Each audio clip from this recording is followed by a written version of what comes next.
Hey guys, it's Kat with Southern Angels Paranormal, and this is just a super impromptu and a really short show to see if what I was going to do is I was going to show you guys the ghost box that Wes King, Let's Vape with the Dead, did, but I think I've got my settings kind of messed up on my tablet, so I'm going to download it to my phone, and I'm going to then I'm going to show that on Friday night. Friday night show is not up right now, but Friday night show is going to be sort of something that is going to follow suit with the other show that I did last week on Crystal Skulls. And I'm going to be doing something regarding Atlantis, the lost city of Atlantis, and a few other things that tie into the Crystal Skulls. So, what we have not hear you talk from now. They can't hear me? Hold on. I hope you guys can hear me. Okay. Okay. All right. Let me do some shout outs. Amanda. Oh. Okay. Let's see here. Amanda, Vintage to Vixen. Hello. Shelly Kudrow. Foxilla. See, I know DJ Light Beats was first, like super quick. BPG. I know I saw Steve Southwest Gosen in Alexandria. Let's see. Okay, Emmy. Hey, Emmy. And you know what, guys?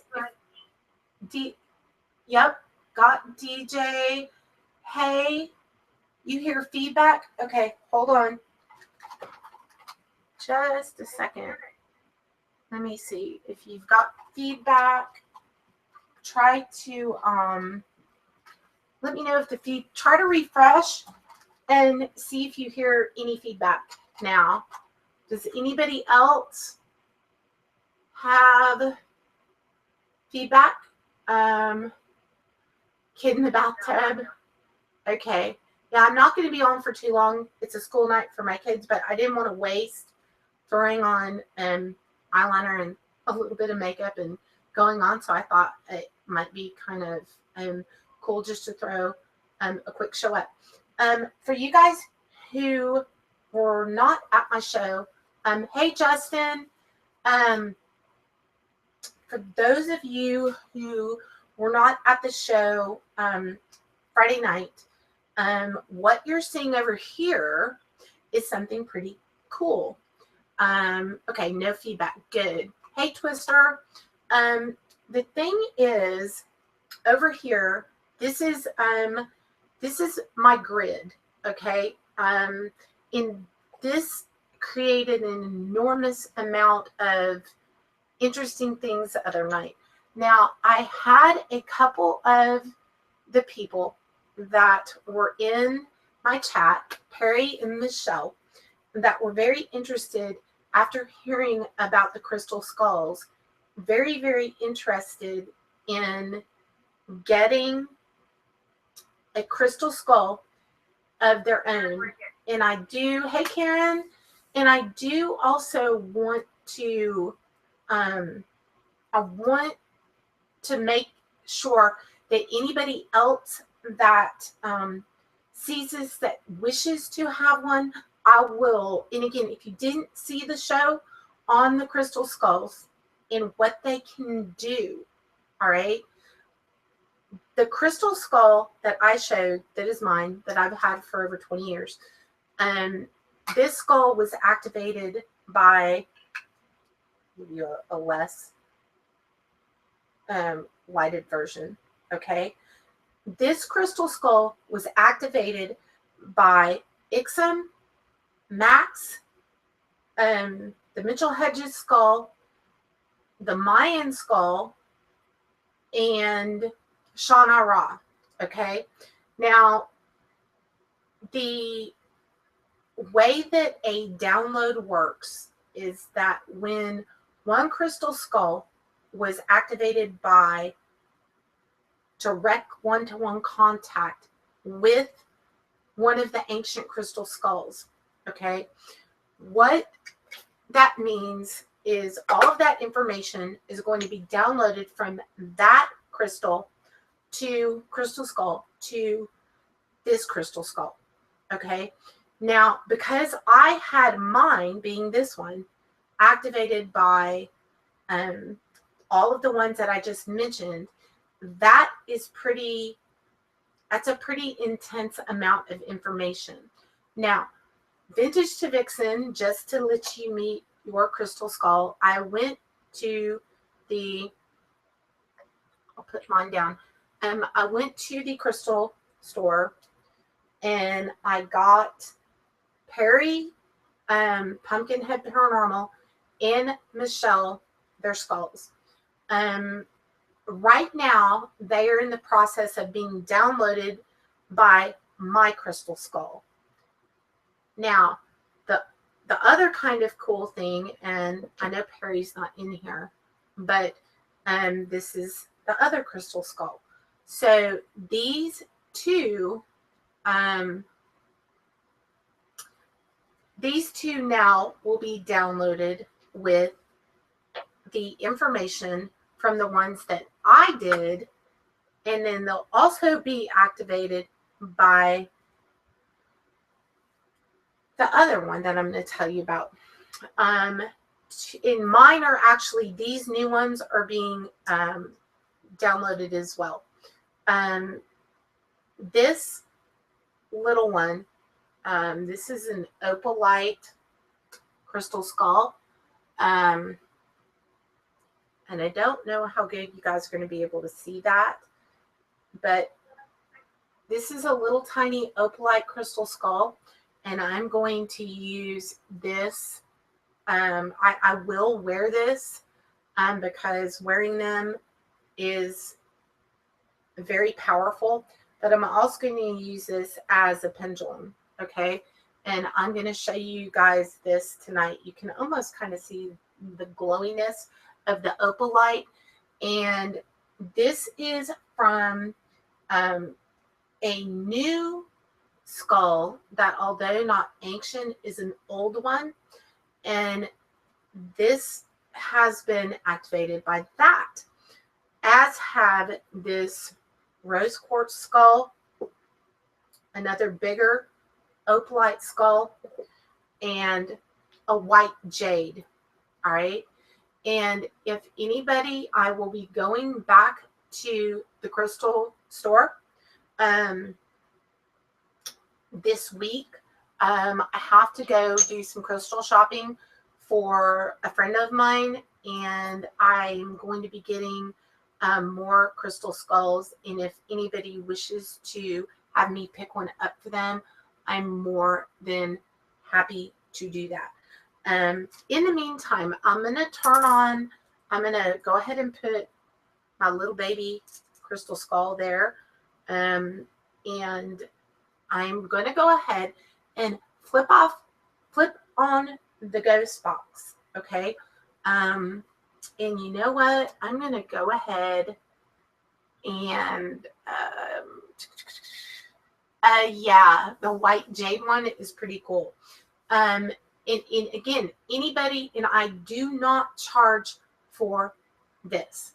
Okay. Normally you get charged hundreds of dollars to have a skull activated by the presence of the actual ancient skulls in the other ones.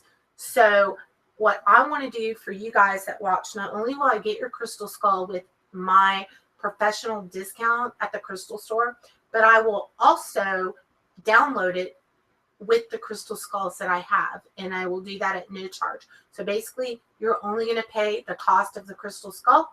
You're not going to pay for any of the downloads, which will be 5 different crystal skull downloads. What is this going to do? It's going to, when placed in a crystal grid, and a lot of people have been asking me, and this is another reason I wanted to pop up the show before Spooky goes on. This crystal grid setup that you see that goes all the way around, this, I had a couple people ask if they could get a exact replica of my grid, but what I needed, Twister, if you want like a little baby skull that you want to wear around your neck, I can get that for you for like $15. You can use it as a pendulum. So like for something to be really affordable, if you wish for me to get you guys a baby skull that you can use as a pendulum and you can wear, and just because it's small doesn't mean that it still cannot. Hey, Spooky, what time is your show, honey? I think probably it's going to be at 8, I'm thinking, or 9. Spooky, I'm going to let you type that in there. And then, as far as the large crystal skulls, now here's the reason why these, like I showed you guys the other night, when you have a large one, you can do crystal divining, and images will show up in your crystal. And you guys can go and look back on the show, and you'll see alien faces appear as the crystal is turned. You will see angels appear. And when you do all of this, and then you turn on a ghost box, or you wish to do communicating, you're going to get some strong crossover from entities from other realms, from out there. Wherever out there is for you to decide. I know what out there means to me, but again, this is something, the path that you have to kind of walk for yourself. I don't tell you guys to 100% just believe everything that I say just because I say it. Yes, I've been studying for a very long time, but you have to create this spiritual journey for yourself. So it's kind of a cool thing, and I want to be able to kind of walk with you guys through that. So while I go, I have to go grab something out of my room, and I will be right back. And in the meantime, if you guys will just give me 2 seconds to do that, I will flip on, while waiting, I will flip on the ghost box. And Michelle, hold on, I'm going to see. You don't have to come on, because I know that you're not actually able to probably have your makeup and everything on. But if you would like to pop on, then come on and pop on. I have my way in the spirit world. I like that. Yeah.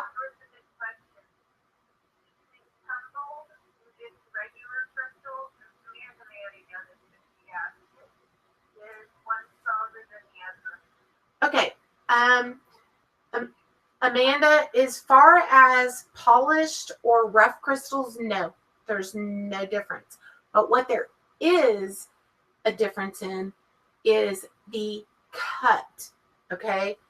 What that means, okay, you can look at and you can see the different facets on this. These end up going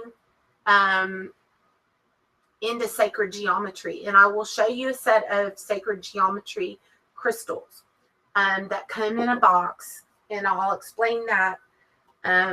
But let me flip on a ghost box. And Cat, I'm talking to myself, really.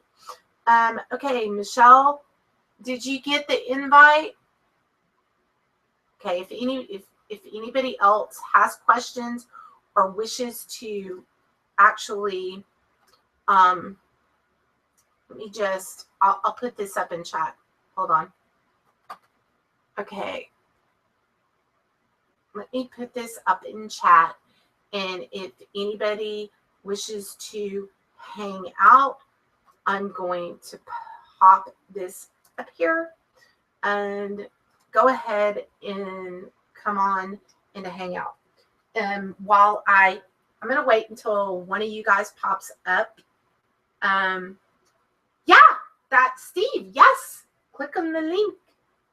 Click on the link. Pop on. Please come.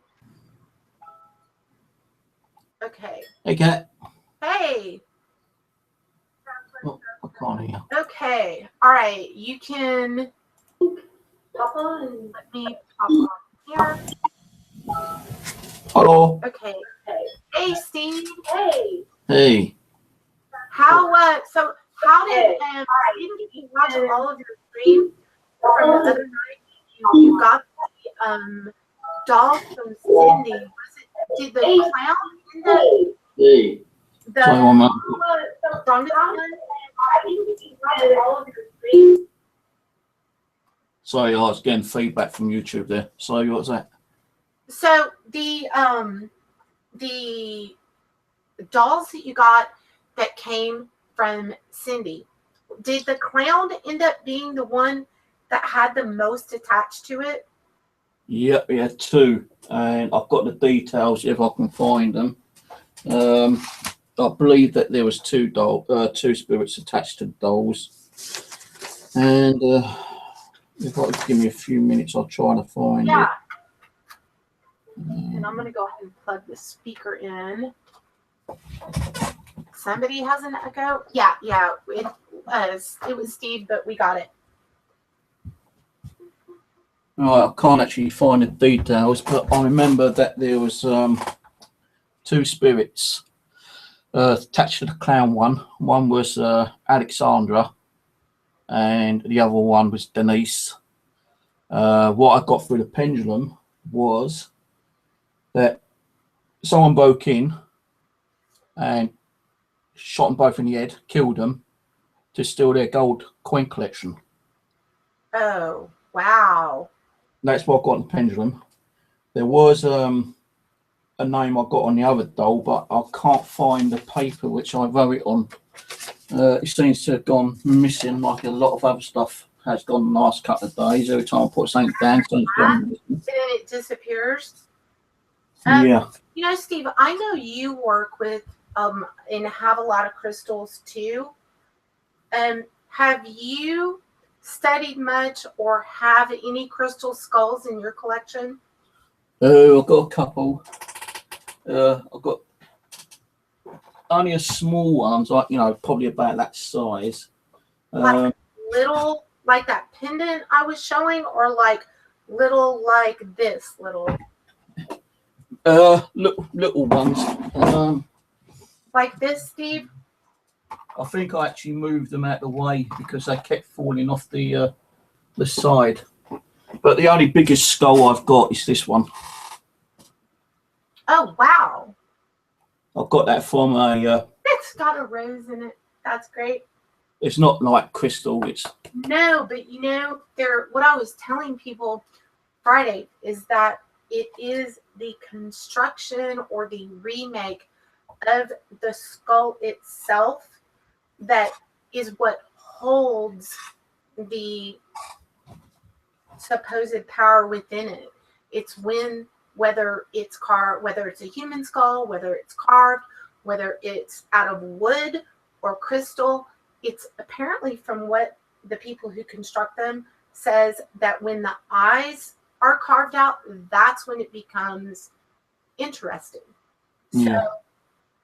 So it's kind of interesting. You've got one as well, and it's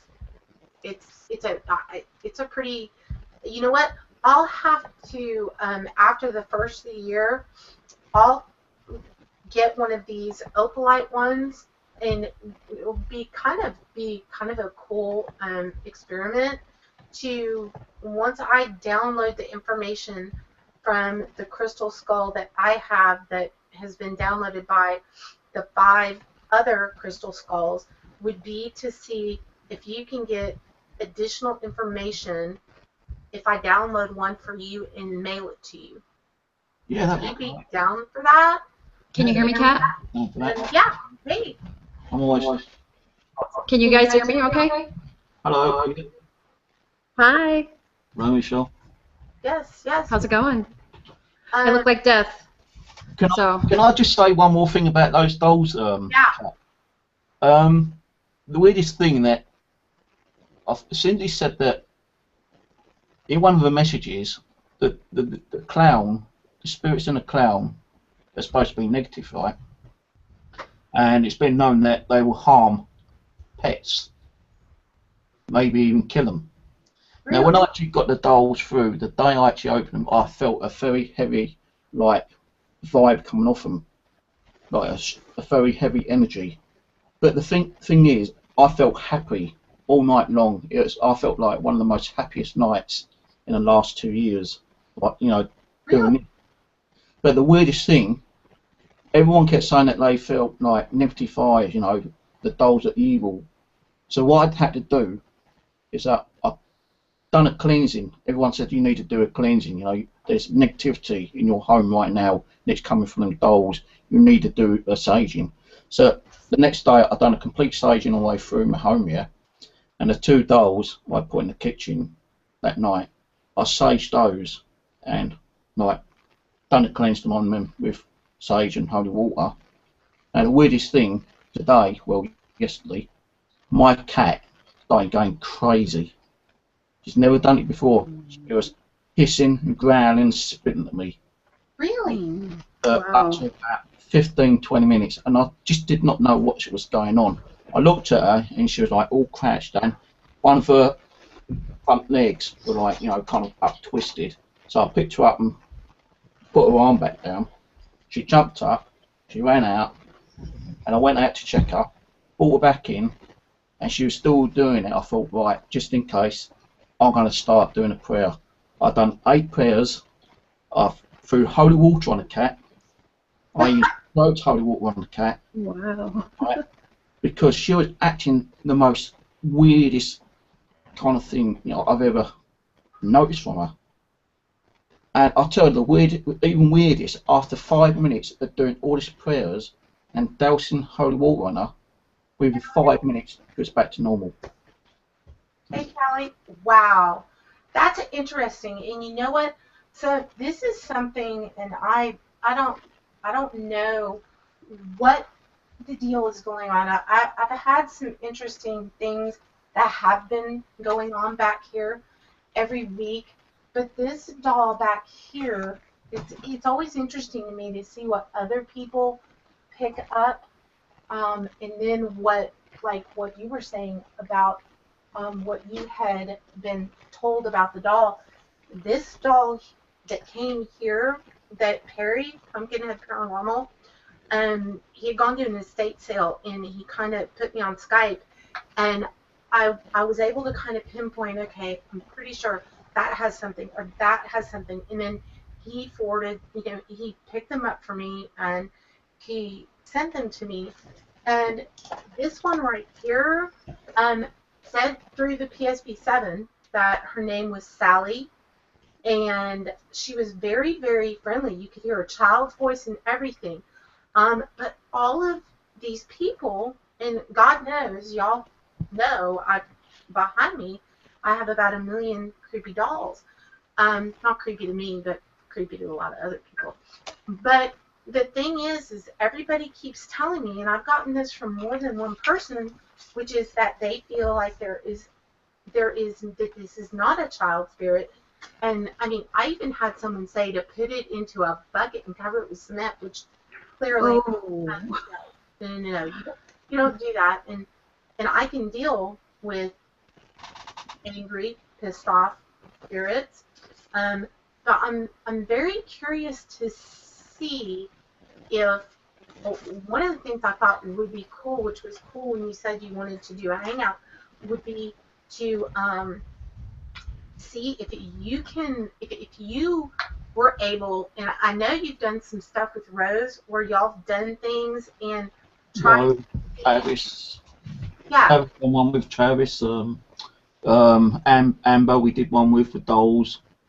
And did you switch off ghost boxes and get corroborating evidence through both?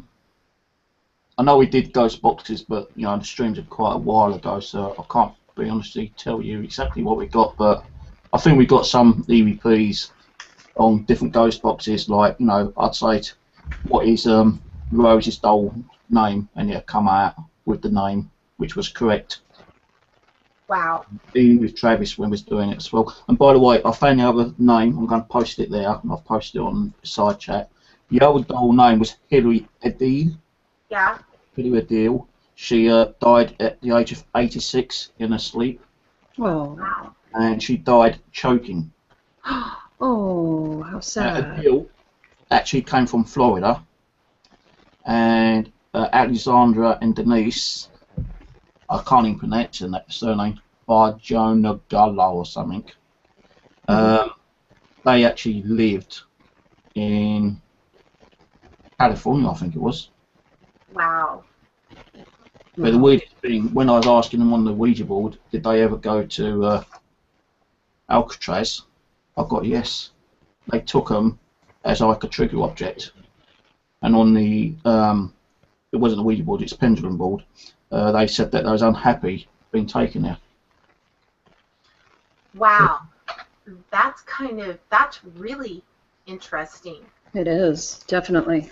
Now I'm going to be really curious in light of all of the new information that people keep talking about. This poor little spirit, Sally, is pretty weird. Oh, Spooky, are you about to? Did anyone notice what time Spooky said she was going on? Oh, she goes on in like 8 minutes. I thought it was like 2 hours from now.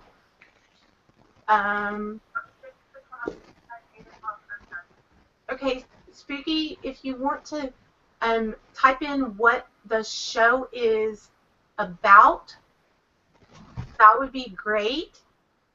And yeah, sometimes, Steve, have you, in again, this is kind of cool because I don't generally get to like talk to other people who collect haunted things and haunted dolls because you know how a lot of people are really creeped out by them.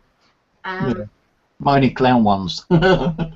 You know, yeah, the only clown that I had that was spirited, my kids were so afraid of, they made me adopt it out. I don't know what the deal is with the poor clowns. They get a bad rap. Thing is, I don't hate them, I just don't like clowns that much, but I've got about 8 clown dolls now. Oh, wow. Yeah. I don't pretty much care for them either. I've got clowns. I've got a swinging one which is up on the ceiling in the living room, and I've got some small ones, 2 small swinging clowns what I've not put on the ceiling yet. Then I've got like 2, 4, 6, 7, maybe 8 normal clown dolls which you can sit down. So it's more than 8, probably about 10. I've even lost count how many dolls I've got. Probably got between 50 and 60 dolls now. Wow. I'm getting as bad as you, Kat. Yeah, I know, right? Everyone's like, Have you ever counted? I don't. If I did, I was gonna. How many do you have? I can't even begin to tell you because they're not only in now the strongest ones are here in the haunted playroom, and then the other ones are in my room, the ones that wish to be with me and that I interact and do dream communication and stuff are in my bedroom. But I probably, now not every single doll in this room is spirited. There are occasions that I really believe there's something attached, and then it either does not test out at all on any avenue, or it's something that I've collected because I'm a girl and clearly I kind of like dolls. Yeah. But I probably have about over the last 7 years, probably 150 that But have. do you feel that every one of your dolls has still got spirits in? Because I don't. I think, like, time to time, if they feel like, they're not being, like, spoken to regular and they're not getting the attention, they tend to think, okay, well, this guy brought us in, but he's not talking to us. Screw him. I'm going. Bye. Yeah, and that's actually a really good point for people who are watching, because they have free will. Yeah. And that's part of the reason that mine are really, they're ramping up and doing all kinds of things back here, because every Friday night I come in here and communicate and talk to them, and then the ones in my bedroom, they get to communicate and play a lot.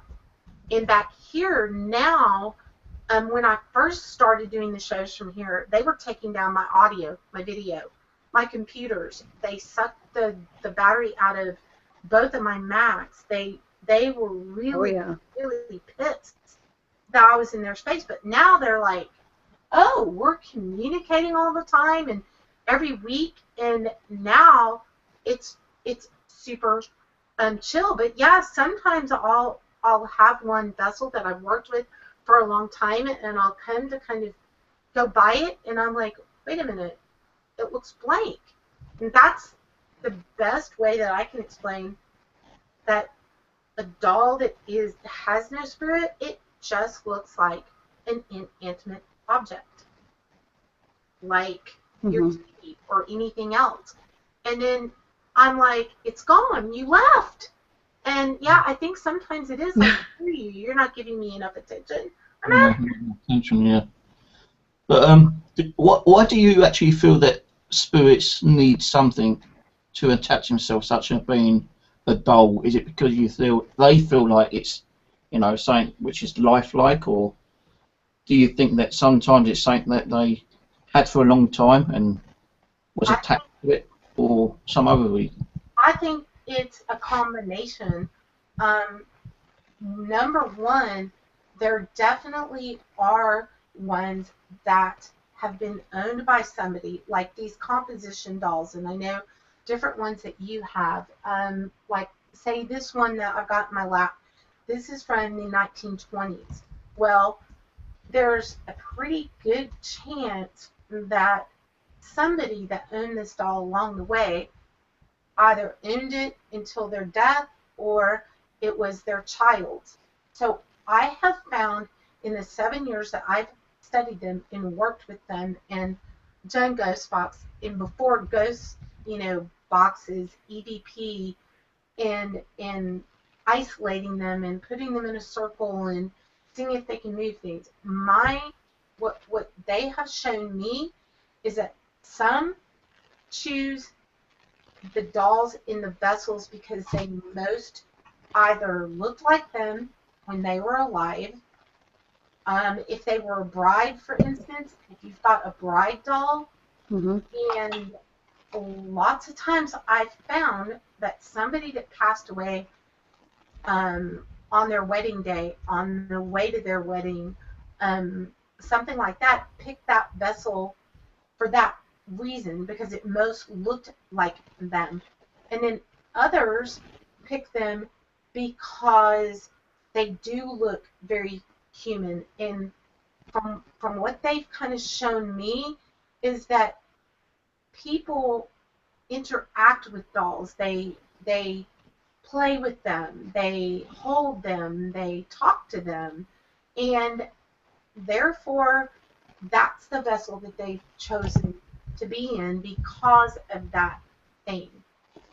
And then there are ones that were owned by people who passed away, ones that belong to children that have passed away, kind of like that doll that's in Florida, Key West, Florida, Robert. That one was owned by a little boy.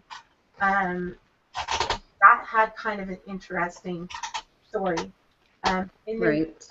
sometimes I think it's there are evil ones that do it to kind of fly under the radar, and kind of like Annabelle. Mm.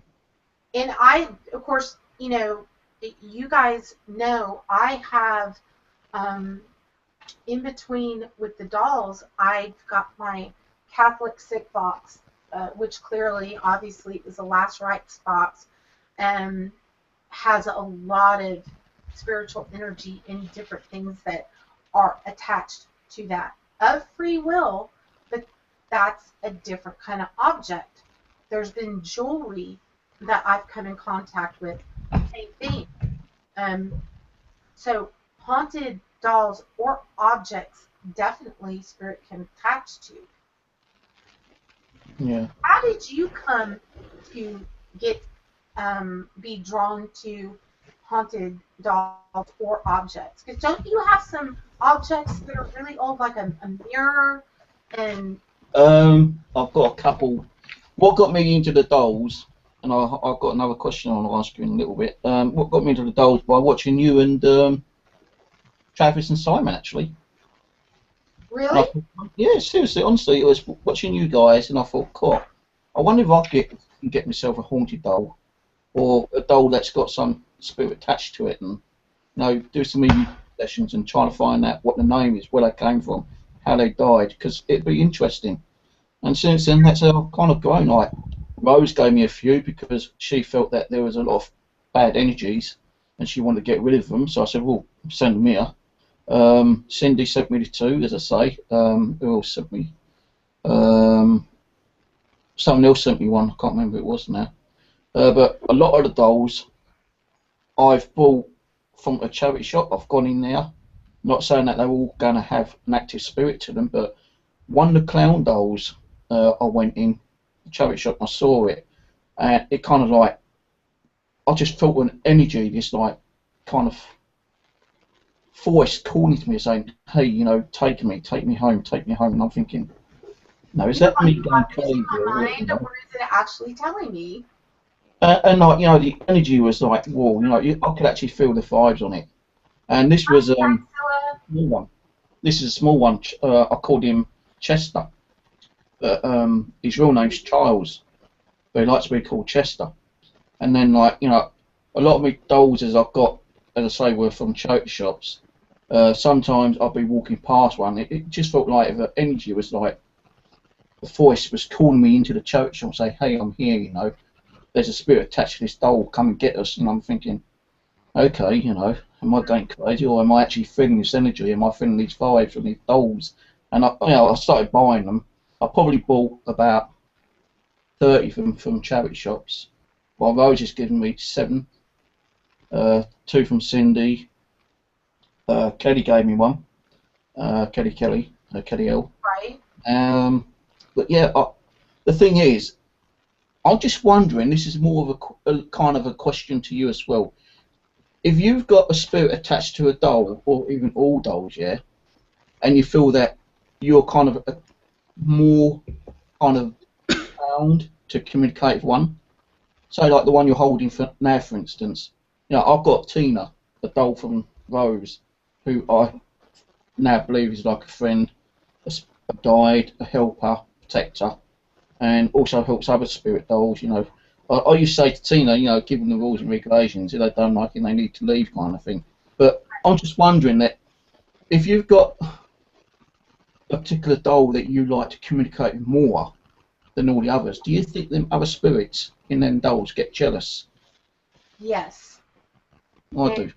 Why I know this, and this has happened. First time I thought it was just, I didn't attribute it until it happened 3, 4 times in a row, and then I started to test it.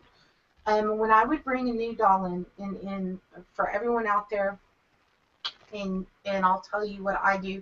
When I bring one in, like you heard them kind of calling out to you at the charity shop, that's kind of what they do to me if I'm someplace and I'm like, oh, well, then I take it home and I place them in, the first thing they do is they sit in a circle of salt just in case there's something I need to be made aware of immediately.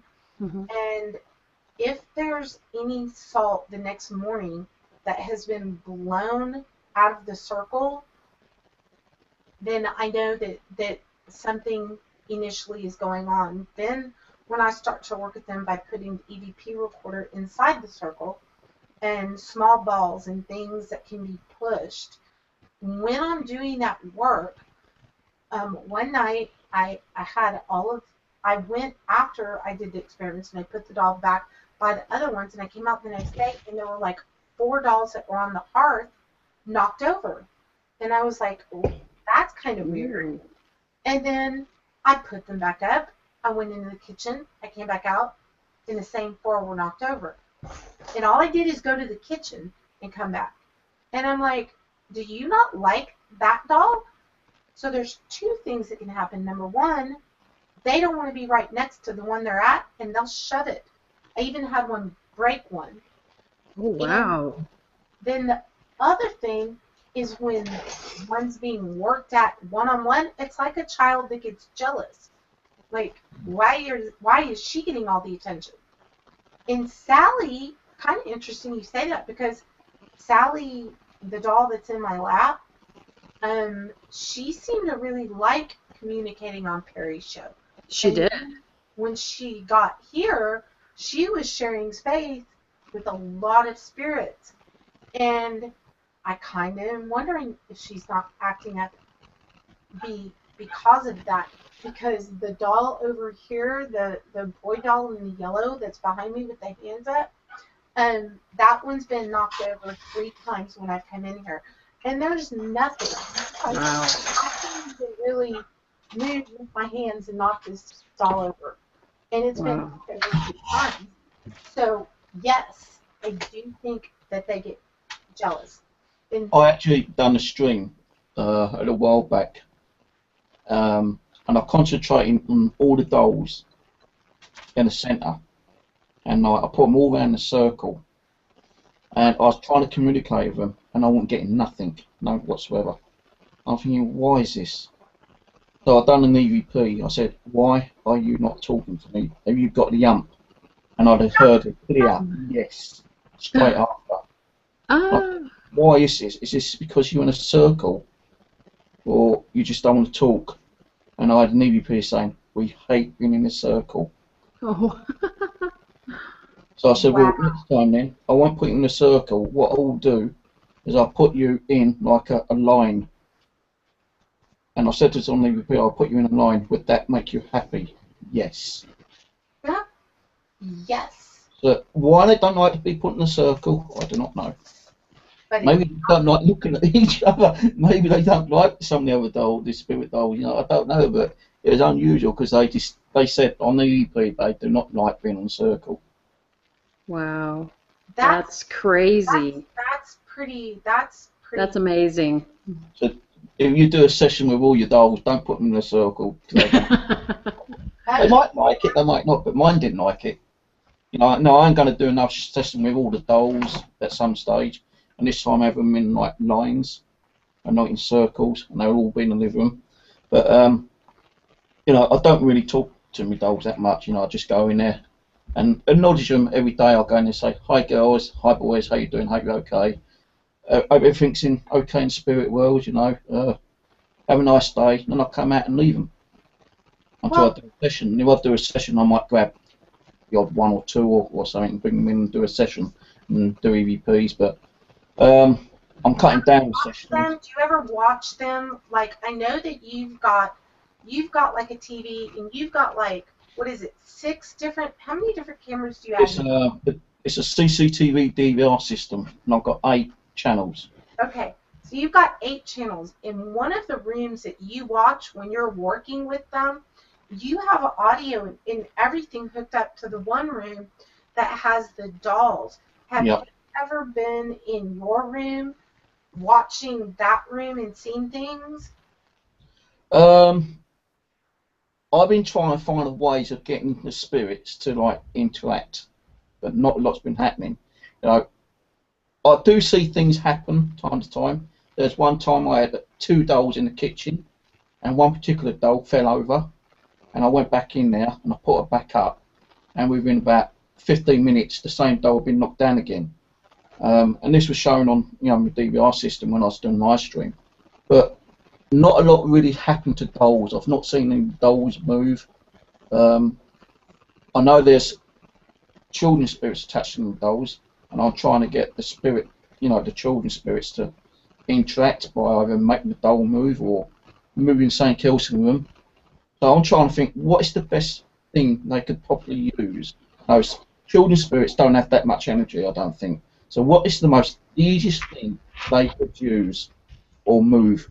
So I put some like little Barbie toys down, I put little action figures down, I put some little toy car down, and I've also put 6 ping pong balls down. Those are good. And nothing's moved yet. Nothing's moved. One of the things that I do to help them gain that amount of energy, Sally, I'm putting you right there just for a second. I gave her a vintage troll doll, and hoping that just keeps her happy. But one of the things that you can do, and I know that you make these, is I will turn on an EM pump. I've got that one really big one that plugs into the wall. If you will try your circle and do, first of all, is to do the circle on a hard surface, like if you have a kitchen floor or a wood floor, or you can lay out a game board, that's cardboard, whatever, something easy that cars can roll on, and take those little Matchbox cars, that you have, everyone's got those little cars that guys play with, little race cars or whatever, but those little tiny cars, you turn on the EM pump or EM pumps. In your case, you probably have more than one. Yep. And allow them that energy, and then put them in the, for some reason, there's something about the, partially some of this has to do with magic, is the circle. And put the doll and the cars within the circle, turn on the EM pumps, and leave the room. And that is when I have gotten the most ability and activity from them, is by allowing and giving them more energy. It takes a lot of energy. Plus, if you also take a ruler or a measuring tape, the kind that pops back into the thing that you pull out and measure wood and stuff with when you're doing stuff, and put that, sometimes just moving a car or a toy, that much is an awful lot. Yeah. Of course, barring there's no wind or air duct or fan or anything going, and acknowledging that was a good job, but I actually use a ruler to put it there, and I tell them what they can do, and I would love if they did do, and that seems to please them. So that's one of the things. Now, I know somebody, I don't know if it was you or somebody else, but are you the person that made the EM pump inside of like a toy fire engine? No, that's Who am I thinking? You know what I'm talking about? Somebody. Yeah, someone on Facebook done it. And I can't remember who it was, but that was, I thought that was a really good idea. He put EM pump, he put Ghost Box in it, and he put several other things in it. Fire engine, but I can't remember who it was. I remember seeing it a while back. Hey, Michigan and Buzzy. I know I haven't met you before, but welcome to the show. Now you make EM pumps, don't you? Yeah, I'll tell you, it's saying like using an EM pump in there, yeah. I've gone in there. I'm not saying that things don't move, because I'm looking down on my camera like this. That's my camera, like that. Oh, see, there's your room. See, that's the room. I always keep an eye on that one. And sometimes, like, I've got an audio, like a recorder, and then external speakers, so the audio's coming in through the speaker. I've heard some knocks and taps, and I think I've heard like a female singing, then I've heard a female crying, then I've heard like a scuffle and a knock, and sound like my door was handle being rattled, but you couldn't really see much of what was going on. Now, yeah, I do build ear pumps, and I've been in there one night, and I've had 8 ear pumps burning at the same time. And the only ever like kind of like spectacular thing what happened was that there's a let me just turn on the large screen one.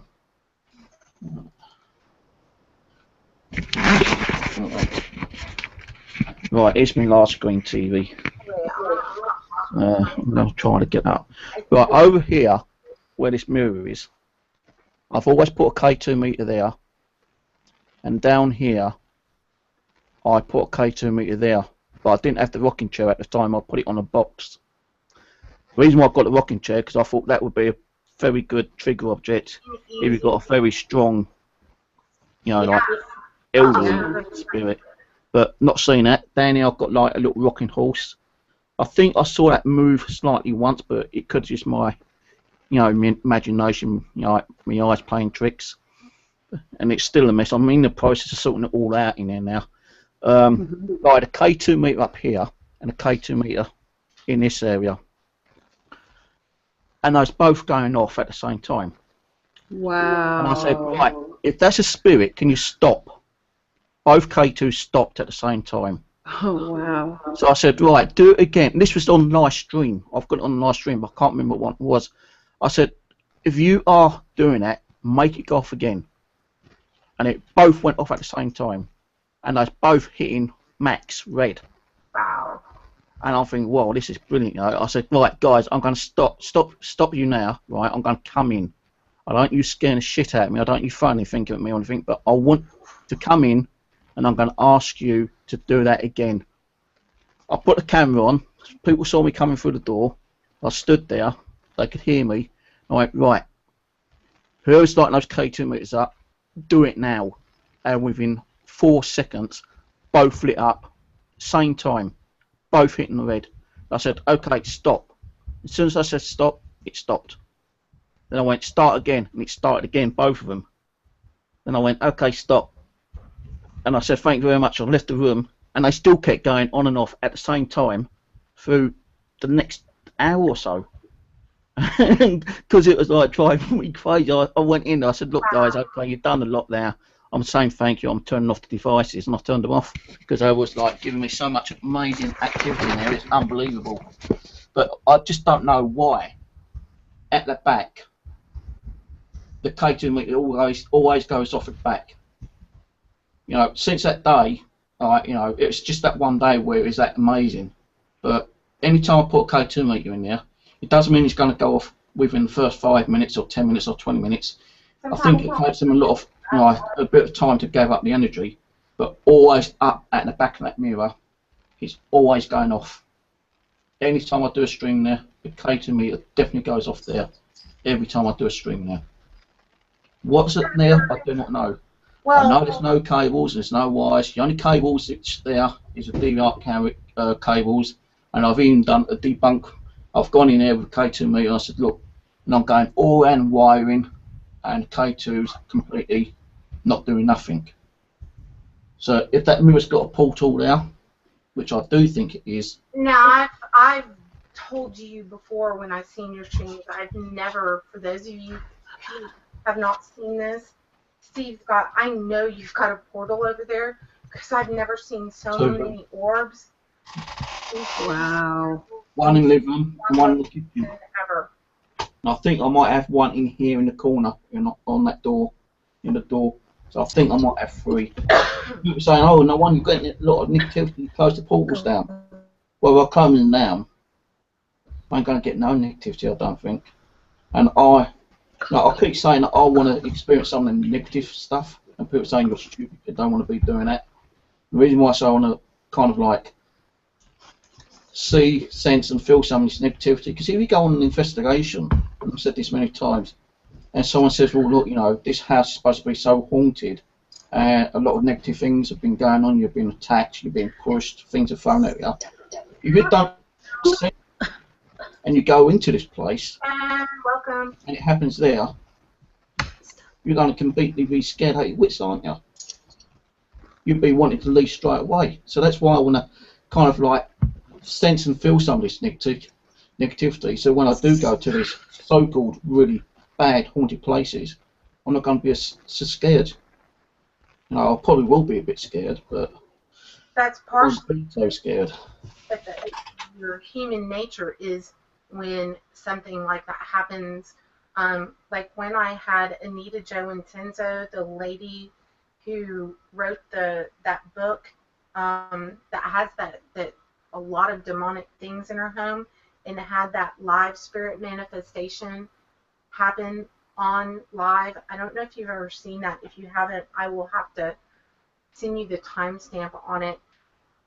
I wasn't even there. It was at her home, but I had her on my big screen TV, and then all of a sudden, this entity, it manifested, and it was a man, and it peeked through the curtains and looked right at me. And I'm here to tell you, there was a shot of fear that went through me, like, and it was crazy.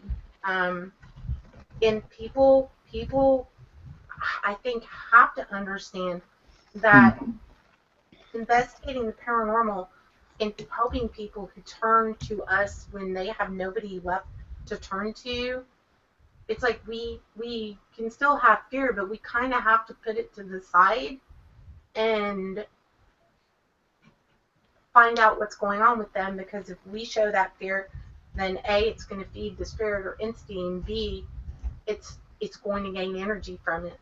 And so I would think for you, for sure, all the activity that you have going on, and again, I think pretty much everybody that I'm seeing in chat, I'll go to your shows as well, but you have single-handedly some of the most compelling paranormal evidence that I've even seen on location.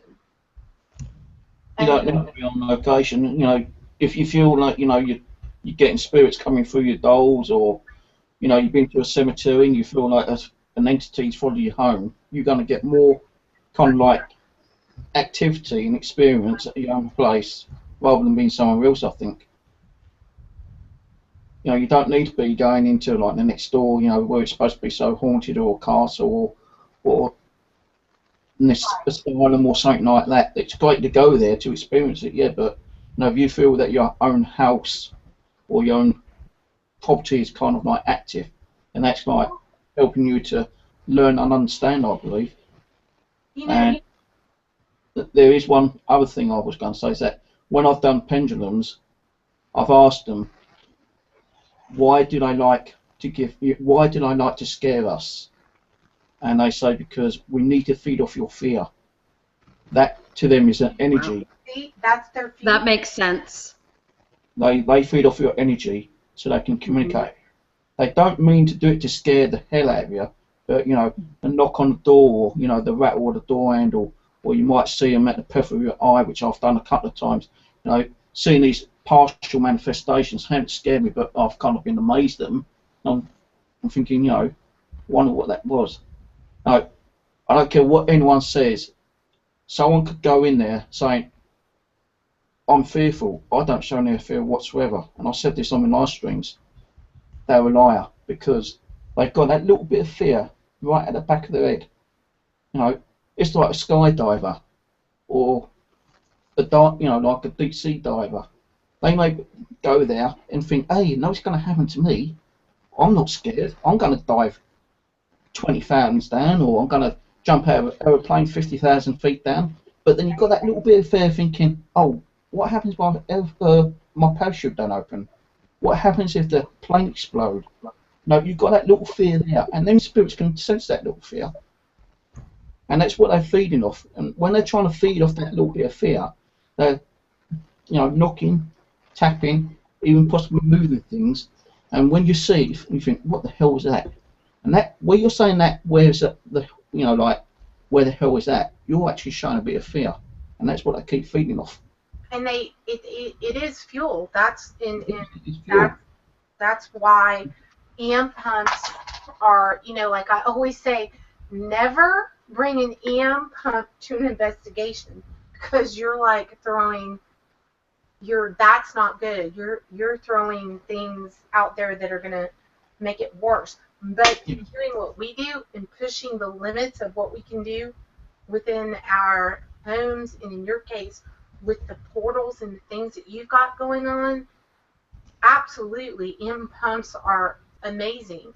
And I know a lot of people think that we're probably crazy what we do, but it becomes something that's very hard to stop. For me anyway. And I know you do similar. You work with mirrors, dividing mirrors, scrying mirrors, pretty much any experiment that can be done. I've seen you do a lot of them, and I think I think that you know that they can. I don't know. There's something going on at your place that I've yet to be able to figure out. You've got a graveyard close to you, do you not? I've got two right around the corner from me, 2 minutes walk. Wow. So if you talk about 5 mile radius, probably got about 6 or 8. Well, you know what? I have to think that could be. Now, what part of England are you in, Steve? I'm in southwest. Well, it's not far from London, Mitcham, Surrey. Okay, well, you just said the magic word, and I'll tell you why. Okay, there is what is the name of it? Is it an opera house or someplace close to you that's considered to be one of the most haunted? It's called like the haunted. I think there's one in London, but what one it's called, I don't know. Okay, that's okay. January of 2017, so New Year's Eve of next year. My son's band was asked to come over by the former mayor of London to play in your New Year's Day parade. So Wow, how amazing. I'm going to be coming to London Christmas or New Year's Eve next year. And one of the places I completely have got to be able to meet you in person. Yeah. If I'm Definitely. I want to go, and while my son is doing his stuff, like with touring with band, I totally want to go. So you're not that far from London, are you? No, I can get into central London by jumping on the bus and jumping on the tube, and that will probably take me about half an hour, 3/4 an hour to get there. Oh, so that's not far. I you know what?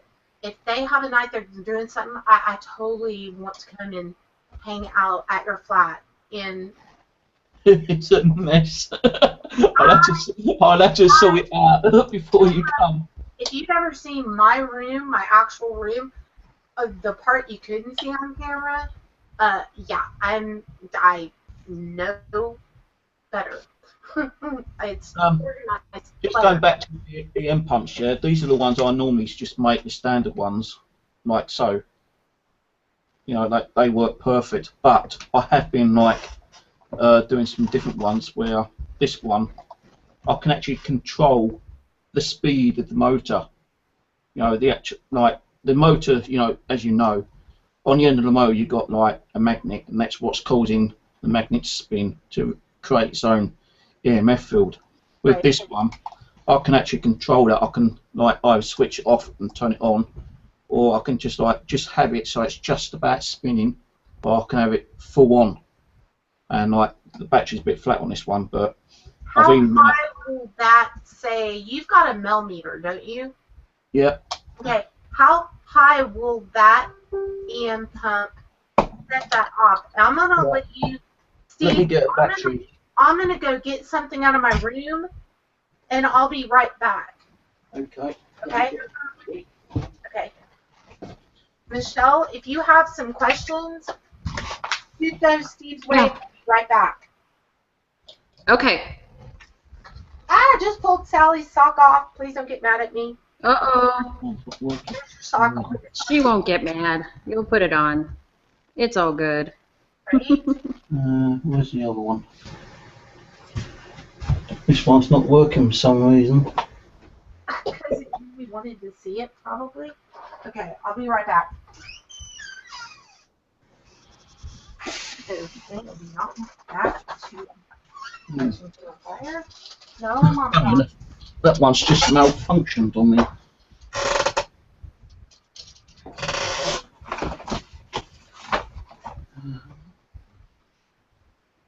I'm sure I've done the other one. Let me just go and check my living room. I think there might be one on the table.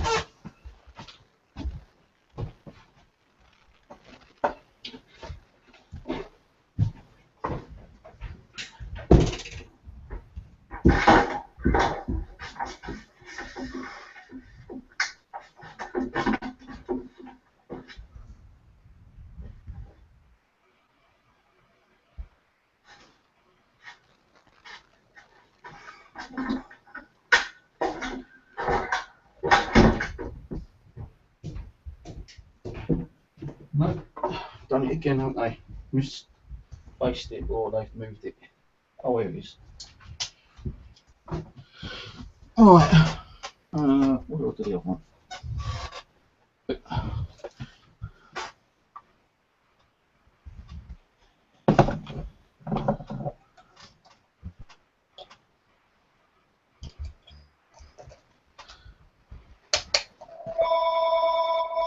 Whoops, sorry guys.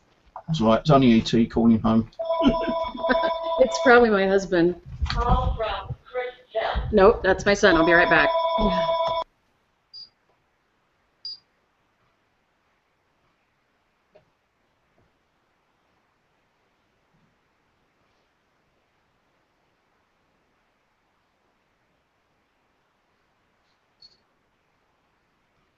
Hundred and 66.8, 170.6. So that can fluctuate between 135 to 160, depending on the strength of the battery, I suppose. And these are just like cheap batteries. Now this one, you guys who's watching, this and this one, it's slightly different. This one's got a built-in static detector, but the EM pump's not working for some reason. I think the cable to the motor's fallen off. But this is one similar to it. And I can control it down to something like 0.10.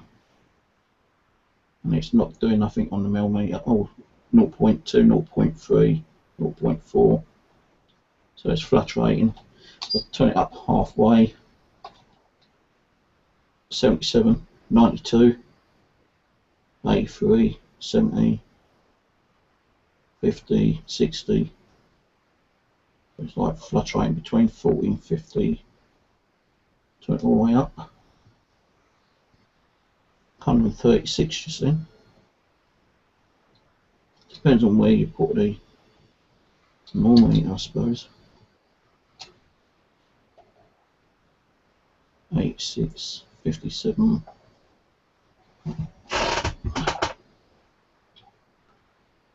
93, 102,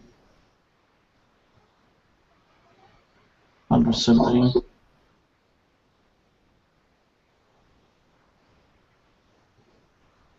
97, 100. So it fluctuates, you know, all different numbers.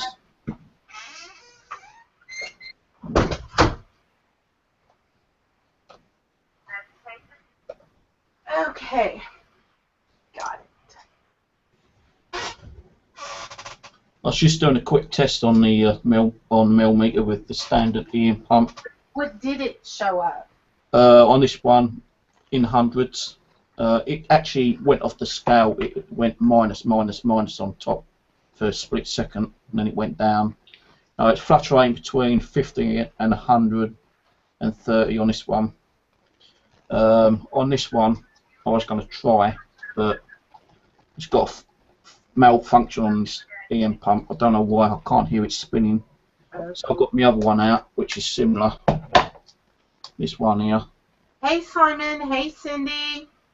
On full. And Perry. Okay, so that one, you got this one, right? Am I? Hey, Perry. No, Or I've got you have are those the two different millimeters? I've got a millimeter right here. Okay, and that's If you're saying the K2 meter, K2 meter.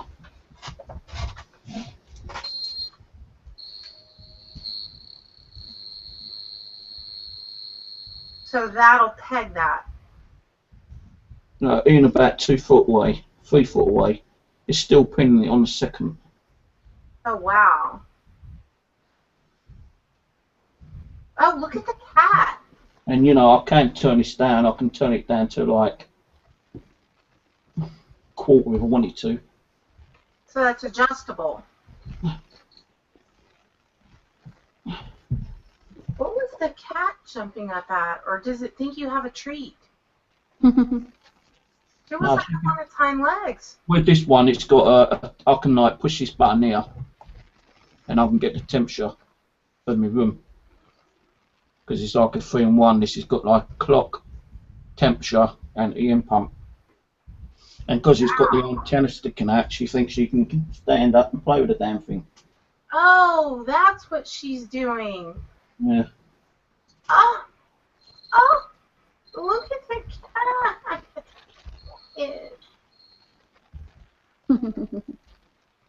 Now your cat is pretty. I've seen your cat react to things.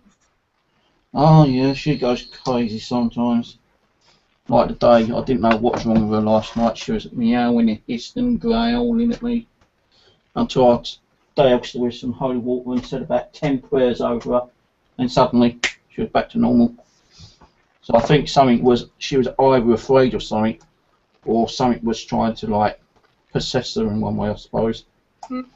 Now, where is the portal? Is your room set up different, or is it a different angle of which I always see the hallway? Right, in the living room,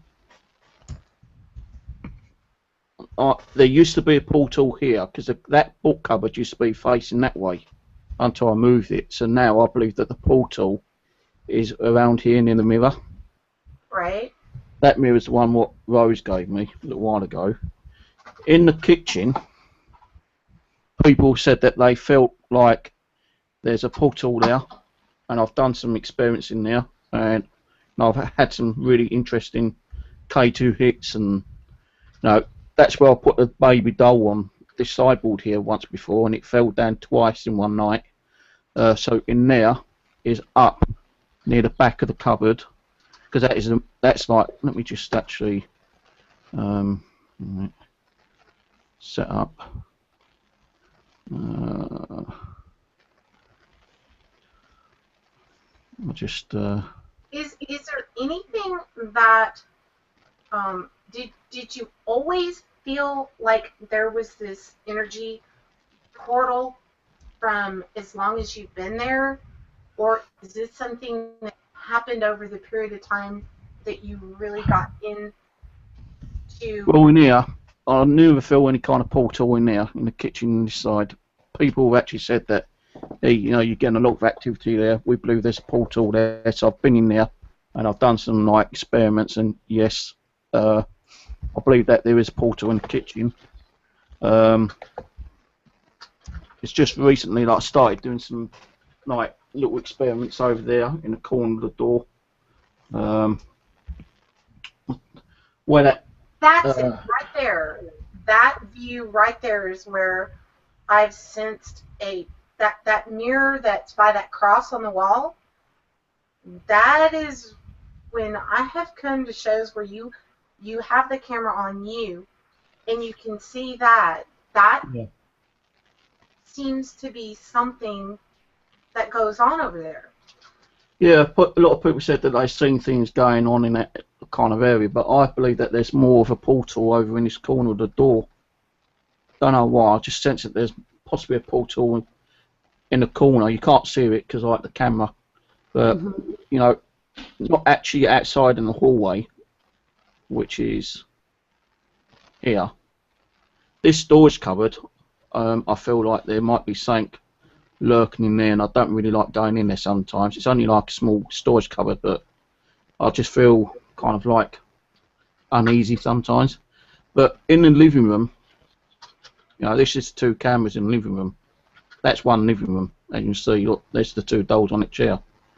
There it is again. When I first moved in, this flat was completely empty. I had no furniture or anything, you know. It's only until I rang up my mum and said there's nothing in here. She started crying. She goes, right, I'm going to put some money in the bed, in your bank. I want you to go and get a bed now and get a bed sorted out for you and get a microwave. So I said, okay. Now, I've got the bed and I slept in the living room the first night and I felt kind of like creeped out being in there. I couldn't say if it's like paranormal or anything, you know, but I really did feel creeped out. And I grabbed the bed and I stuck it in this room. And since then I've been in here.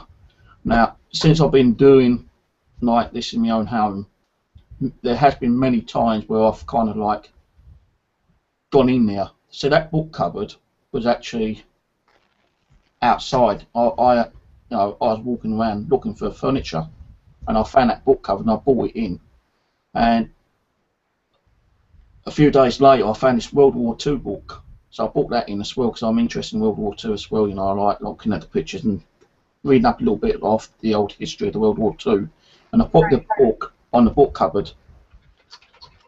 And as soon as I brought the book in, that was it. For some reason, I just did not like going in that living room. I felt creeped out. I felt afraid. Every time I went out into there, during the day or night, I just felt uneasy going in there.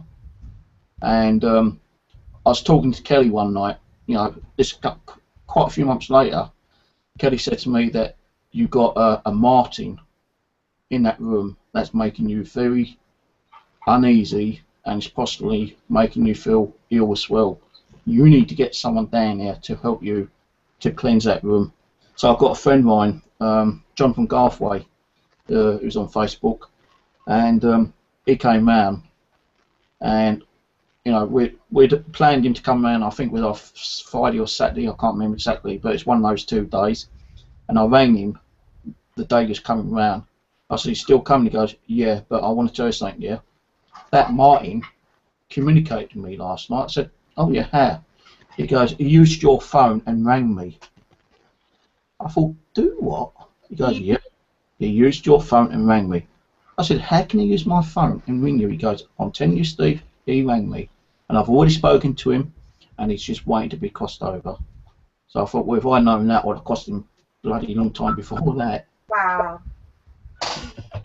So, yeah, Martin actually left, but I've got an EVP of him coming back saying he apologised for like creeping me out, and he was just saying sorry.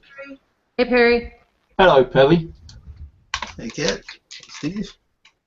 Is that Michelle there? It is. Yeah. Howdy.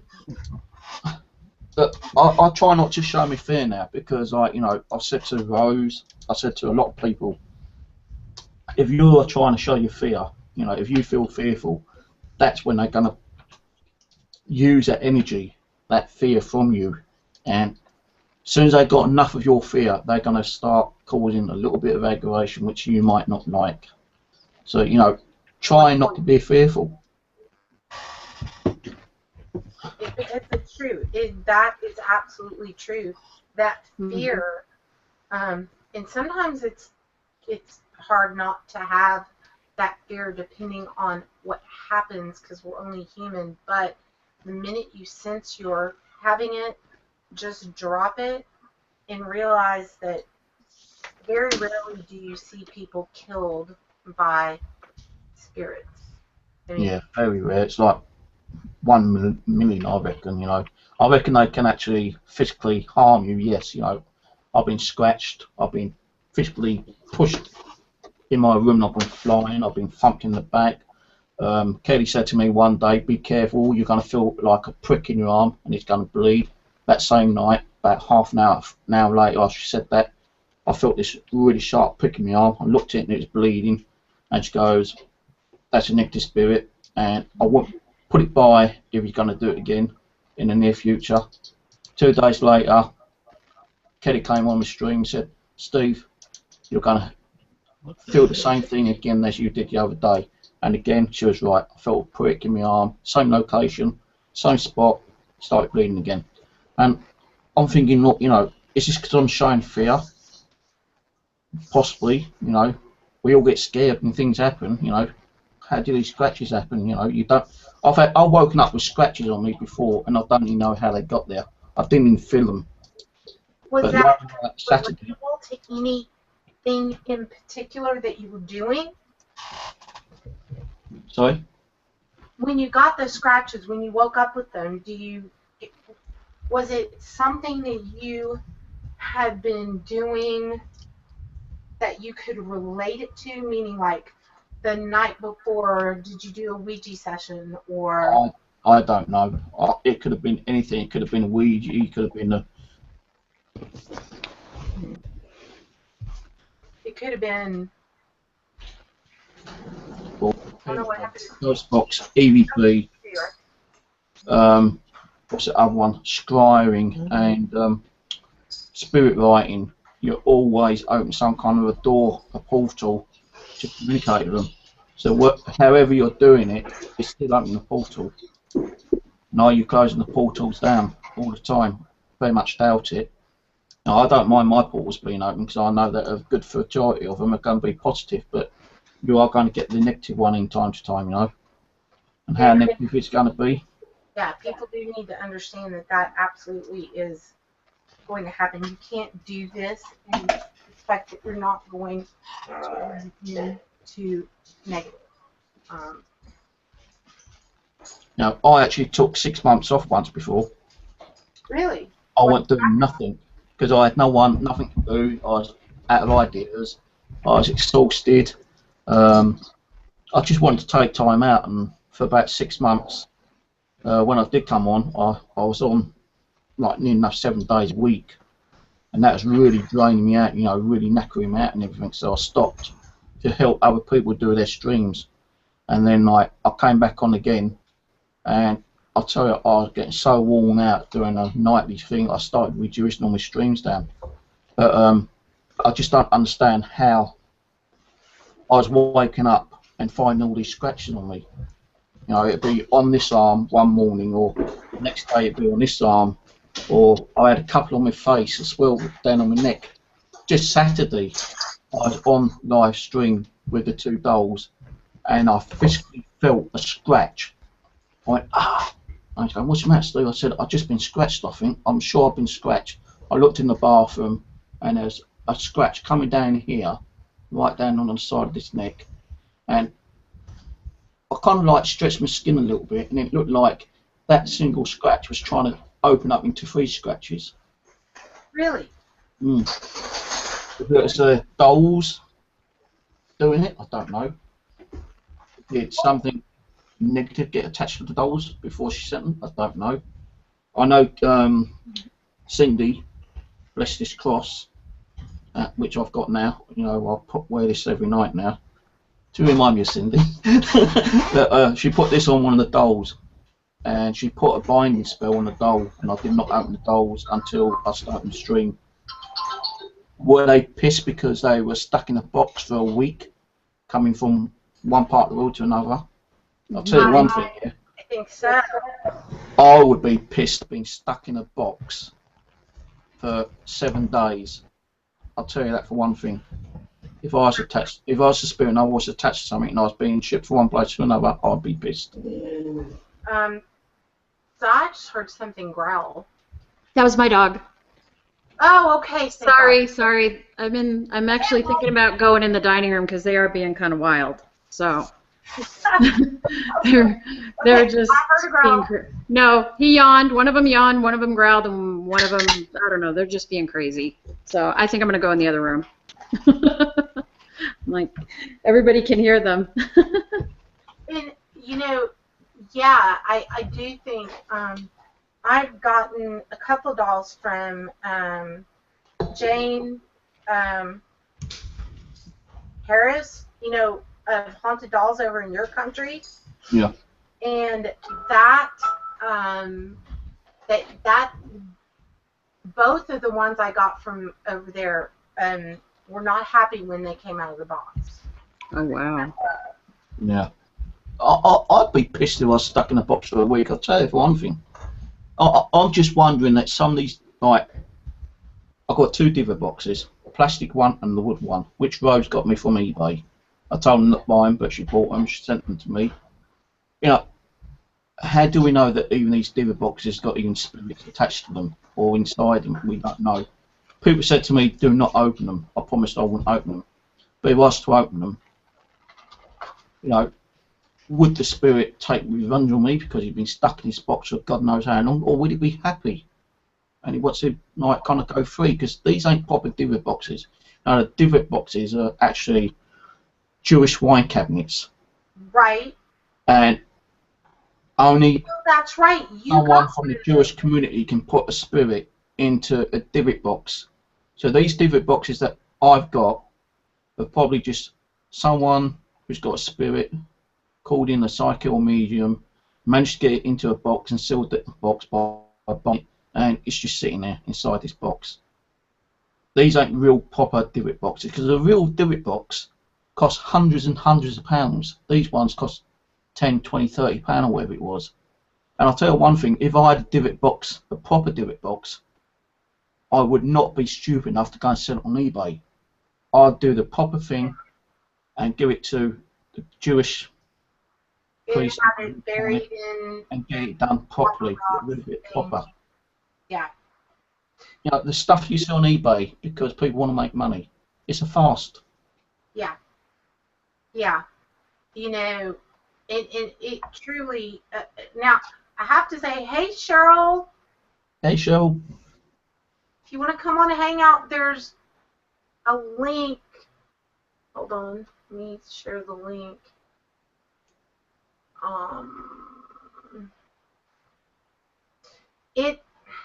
The Dybbuk boxes, and you're right, when you have something like that, anybody who trapped something, it would be so unethical to share that. That would be really. Should I just go and get you my Dybbuk boxes? That what? Should I go and get them? Should I show you? Well, yeah, I want to see. Right. You're going to laugh at the first one, man. And where did it come from? Your country or our country?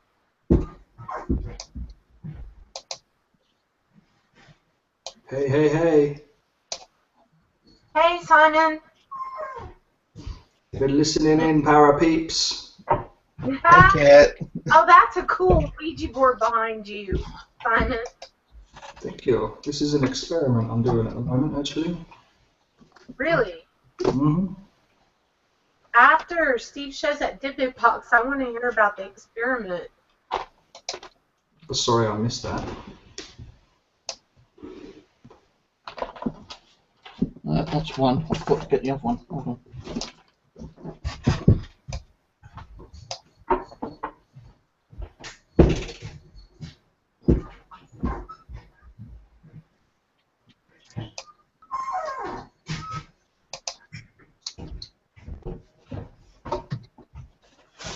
Right, this first one, yeah, is a bit of a joke, really, but I still got it.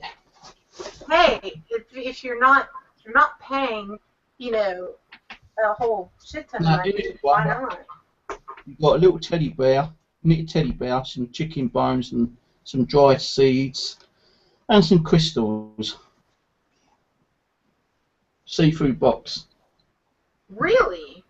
So, is this class of a Dybbuk box, or is it just something that someone's made up, concocted, and said there's a spirit attached to it, and It looks sold like it a on gift. eBay, or is there really something attached to it, and they've managed to trap it and sealed it all the way around? Possible.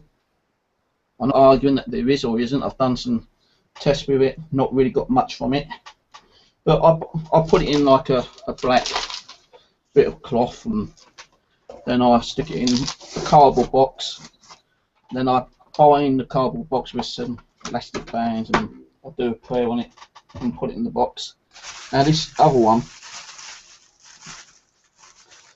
is a wooden box. It's got wax on it. Rose, when she got it, she opened it by mistake because she bought some cups from America. She's been buying a lot of stuff from America, and she said, "Oh, I don't like this. You know, wax is coming off." This is the wooden one with all the wax. Ew.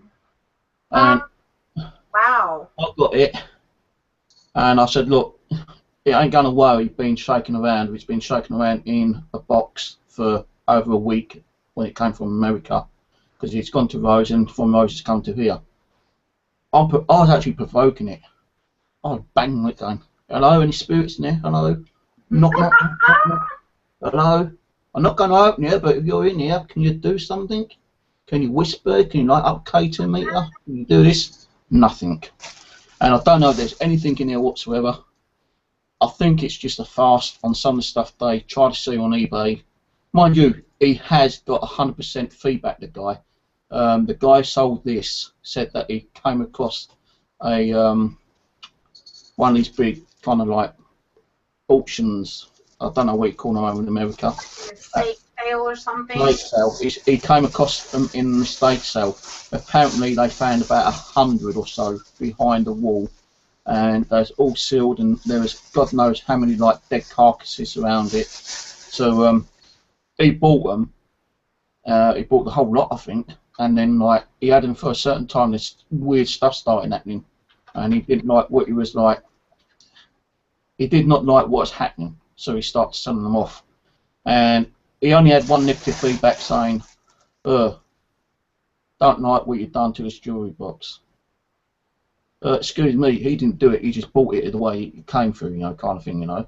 But you know, some people have reported that they've had some experience with the boxes, but they're all different shapes and sizes. And I think this was about, with postage in English currency, about £45. Wow. The box itself was like about £15, and the postage was about £20, £25, or whatever it was, you know. And when I got it, I opened it and I banged on it, cussing it, saying, "Can't you fucking spirit come out, come and do something?" Nothing. I'm not saying there is something in there. Did I provoke anything? I don't know that I'd open it. Oh. Just in case. I would like to open it, but I promise Rose I would not open it. Probably a good idea. Because I said if I did open it, something negative happens, then it's down to me for being this idiot and opening it in the first place. If I was to open it, I'd probably open it over in the common and just let the spirit free. If something really negative started happening, I say, "Okay, look, you know, you showed me that you're there. I'm sorry. What, you know, I'll take over the common. I'll let you out. You can go and be free. Just don't bother me anymore." That's what I'll be saying to you. I'll be apologising, banging there on the fucking, you know. But I'll tell you one thing, yeah. I say about clowns. Rose also sent me, after you used it on Halloween,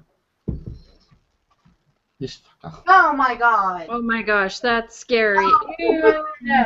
I said to her, when you said that Dybbuk box, that is not hanging up in my living room. It is going straight in a box. Oh. Say goodbye to sleep tonight. It's been stuck in. I put it in this box, right? I put it in this black box. Hey, Erlet. Plastic Dybbuk box. I wrapped up in this. And on top of that, I put a Bible on the Dybbuk box to be on the safe side. And I've closed the box down, and I said, right, I closed this box with love and light, I now bind it with love and light. no spirits can come out of this box, full stop. So every time I open it, I've got to do that again. Man, that clown, yeah, I'm not going to fool it. That would do it for me. Ah, lovely. Well, okay, now another cool topic, which I'm seeing this board behind Simon. So Simon, Hi, Si. Oh, mate. tell me about the Ouija board and the experiment you're doing. Right now, I have 3 candles. We're in front of a quartz crystal, which is putting shadows on my Ouija board. And the shadows, I've just adjusted them because they had moved, is on 1, 3, and 6. And Okay. I'm just, I don't know, I do crazy experiments, Kat. I do loads of stuff. But this one is to see if I can get a 4th shadow. That's actually a really good idea. Did you make that board? I did. I made it about 6 months ago. Now, see, thing about in for everyone in chat, I know people freak out when I use my board. People are going to use pendulum, EVP. If they're going to use those box, you're going to have just as much, if not more, than a Ouija board. So my actual opinion on Ouija boards is it's another form of communication, and being pagan by nature, with what I do, it's just another form of communication. I agree with you, actually. I saw a post a little while back. I think it was yesterday morning. I was reading a post on I check out a lot of forums online. It's not just YouTube and Google, guys. I saw this one post, this community mixed up there, and one of the things they say at the top is, "Oh, we do not condone Ouija boards. They let in bad spirits and evil things to happen to you." And I'm sat there reading it, and I'm thinking to myself, so what does a ghost box do then? What do your hands do when you walk into a place and you're feeling around, like, to see where you get energies? And are you inviting only evil spirits? No, you're not inviting. You're inviting anything that is around in the area. So if there's some evil there, then there's some evil. If there's some good, then there's some good. But the Ouija board doesn't cause that. What's the killer? Is it the gun or the man holding it? I mean, come on. If those are dangerous, why the fuck are the toy shops still selling them? I think that's just an odd question. No, not an odd question. It's an odd thing that the toy stores sell them. Do you guys have a Toys R Us in the States? Toys R Us sell Ouija boards over here. Oh, they do here too. And my biggest thing that I've always said, and people don't generally have a comeback for it, is, do you really think that the devil struck up a deal with Hasbro, who makes the Ouija board, and decided that would be the way that the devil was going to come and infest all of us, and then sell it in a toy store? I mean, another thing is the word Ouija or Ouija. That's like relatively new historically. They were always called talking boards or spirit boards. Ouija is, actually, you can't quote me on the age of it, but it's relatively new. In your country, my ancestors actually over from your country, and the Vikings are my most distant relatives, but it was quite common to use talking boards. There are even churches, like Catholic churches, that use talking tables, but because they lead Christianity, it's okay for them to do it. I know, right? My God's bigger than your God kind of thing. Right. It doesn't really work. Are used Yeah, I've seen a fair bit of that myself, actually. I joined a I could cause some animosity by saying this, but I joined a Christianity sect, Yeah. That's what I call them, their sects, their covens. I don't know if anyone's really paid. Well, let me rephrase it. Being involved in a lot of witchcraft over the last couple of years and studying a lot about it, when I then went into a Christianity sect to go and obviously I went there to learn as well because I wanted to learn about their ways. I saw so much coven and witchcraft and calling of the spirits and calling of the quarters and hailing this and hailing that, and they don't name it that way, but that's what's essentially going on when you're in a church. And I mean, I was an evangelist. Now I know there's a lot of different types of churches and a lot of different types of sermons. Right. But they are ceremonies and they are rituals. They are. Essentially, at the roots of what's going on.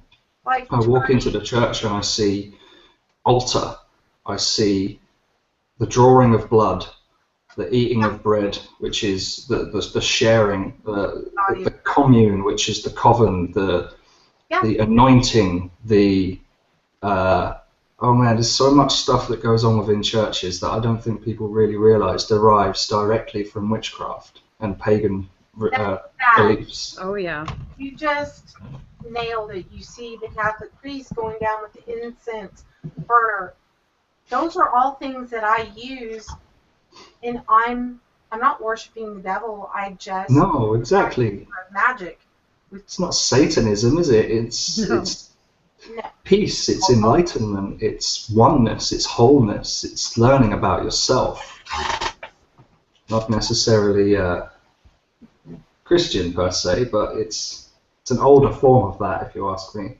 Yeah, it is, and I I've often explained the way that I look at it is if you've got God as the whatever, if you're Buddhist, whatever you call the omnipower or omnipresence, they would, I would think, have overseers of the realm we're in, which is why when I open, I call for the guardians of the watchtower to come down and protect me before I do magic, before I do anything like that.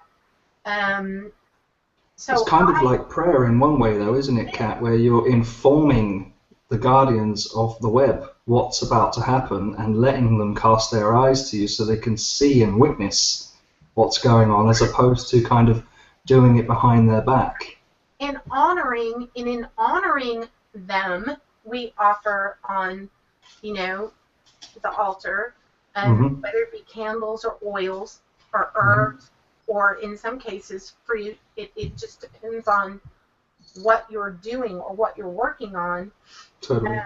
You're just paying respects, and also, for a lot of people don't realize that, pagans and Wiccans, we honor the earth.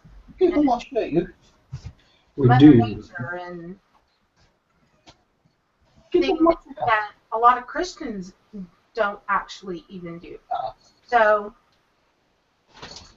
it becomes a thing where I do think that we are headed into a different time, that these spiritual things and awakenings are going to be more accepted, because you can't keep continuing to overlook all of the things that point that these things have always been a part of humanity, especially in going back, of course, with the Vikings, which were my ancestors. Clearly the Christians came in and really just devastated and leveled. Ruined the idea of Valhalla, didn't they? Completely. But perhaps maybe they derived heaven from Valhalla. Because one thing I've noticed about Christianity is that every time they've conquered, every time they've destroyed something first, they've taken from it and added to their own. Agreed. Which allows the people that were, say, conquered to convert, because there's something they can relate to. It's I don't know. It's kind of leechy, if you ask me. It kind of is. It kind of is. Not just, it actually really is. But another thing I've noticed about we're really getting on the topic of kind of debunking Christianity right now, aren't we?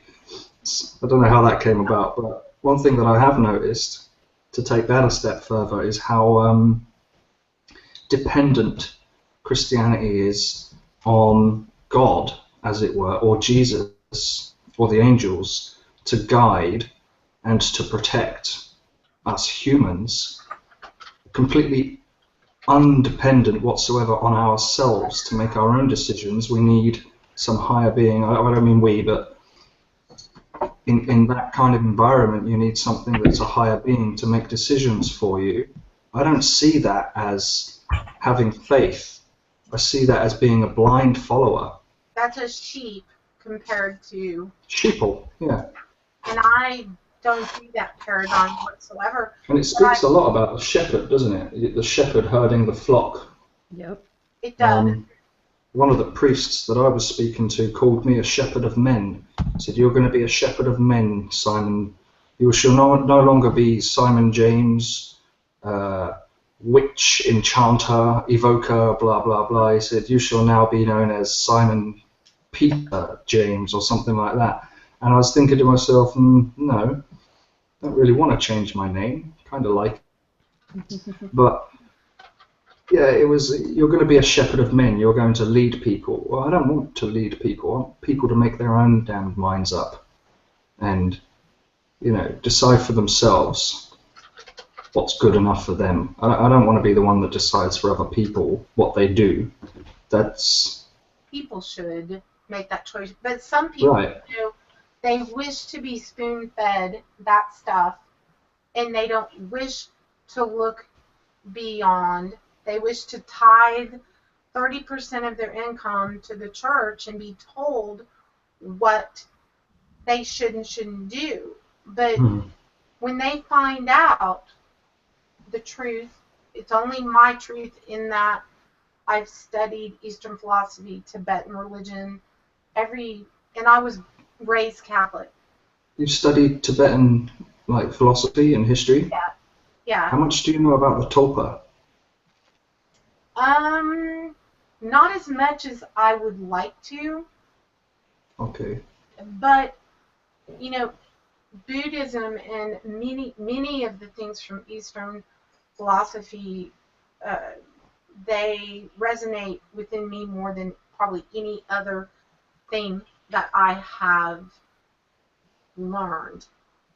I've often said, God, you are God and God is you. The power is within.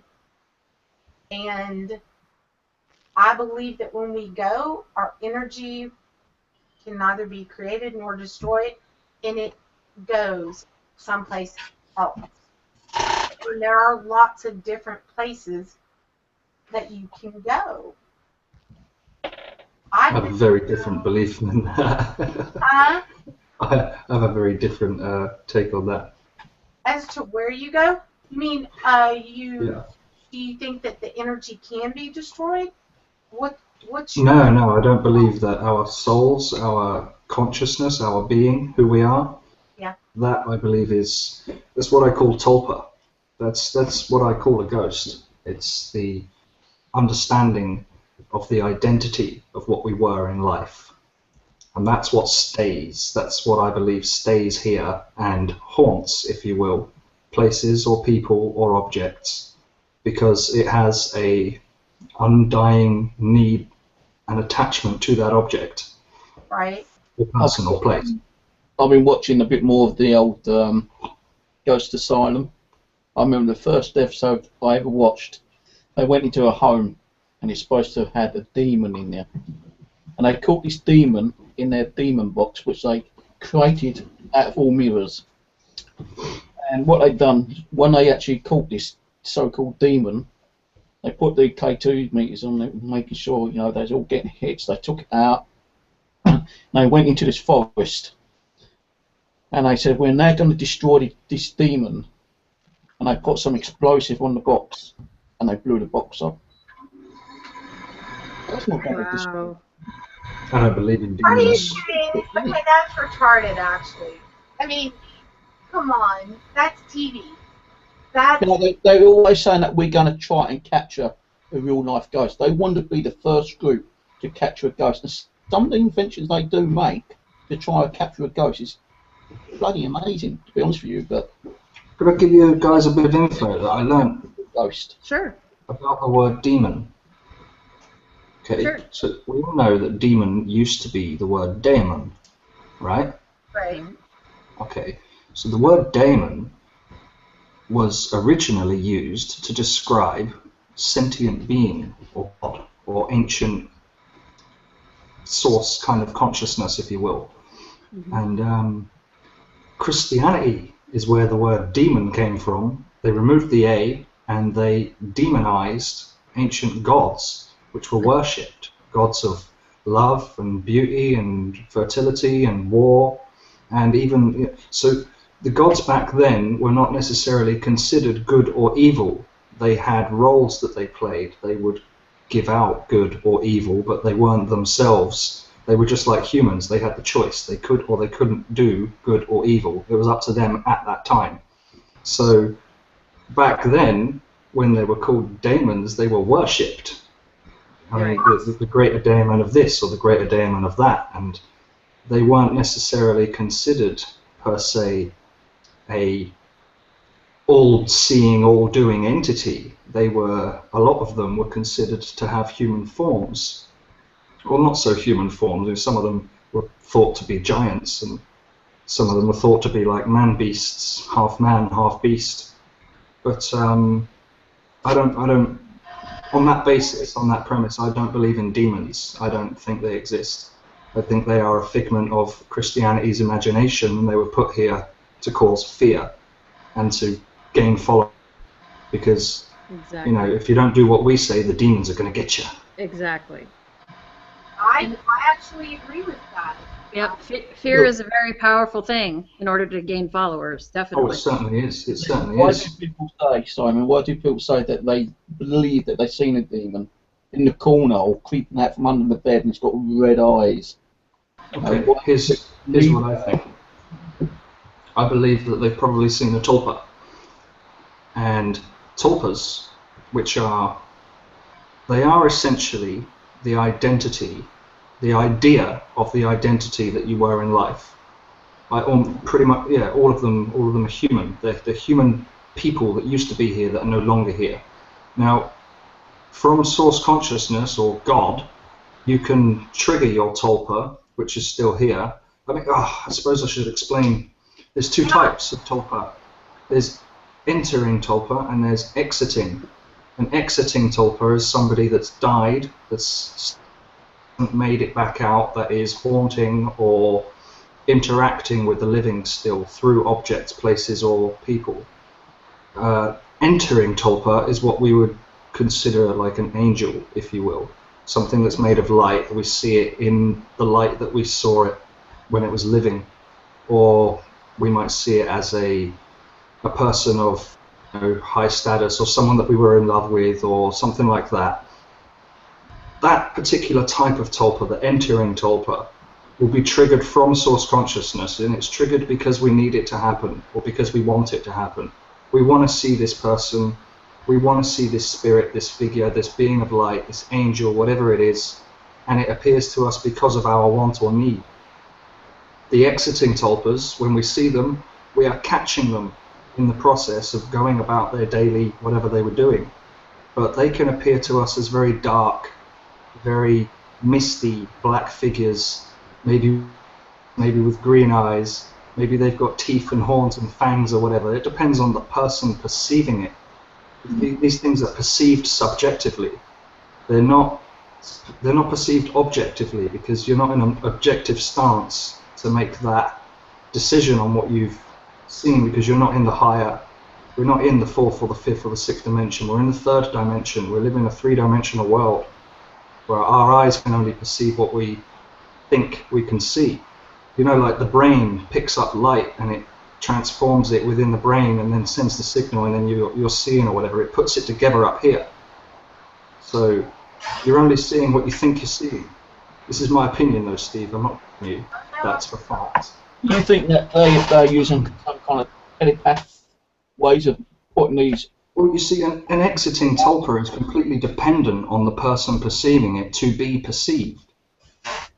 Like, I've been struggling to find a comparison or a way of wording this, but you know that old saying, when a tree falls in the forest, does it make a noise?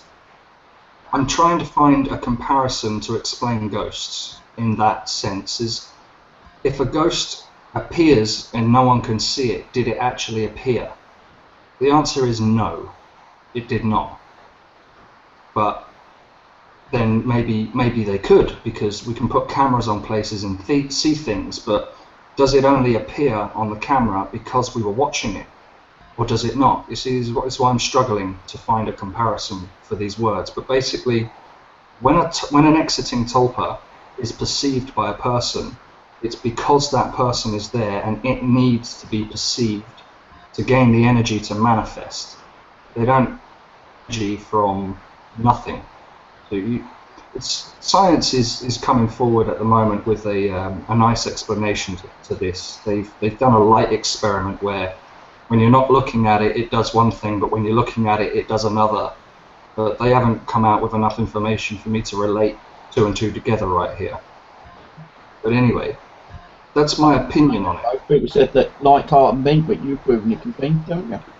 I'm not telling you that this is all completely factual. I'm telling you this is where my studies have taken me. This is the information that I'm portraying to you as what I actually believe in. Right. But you might not, and that's fine. That's, you know, everyone has their own hope, their own way of believing things.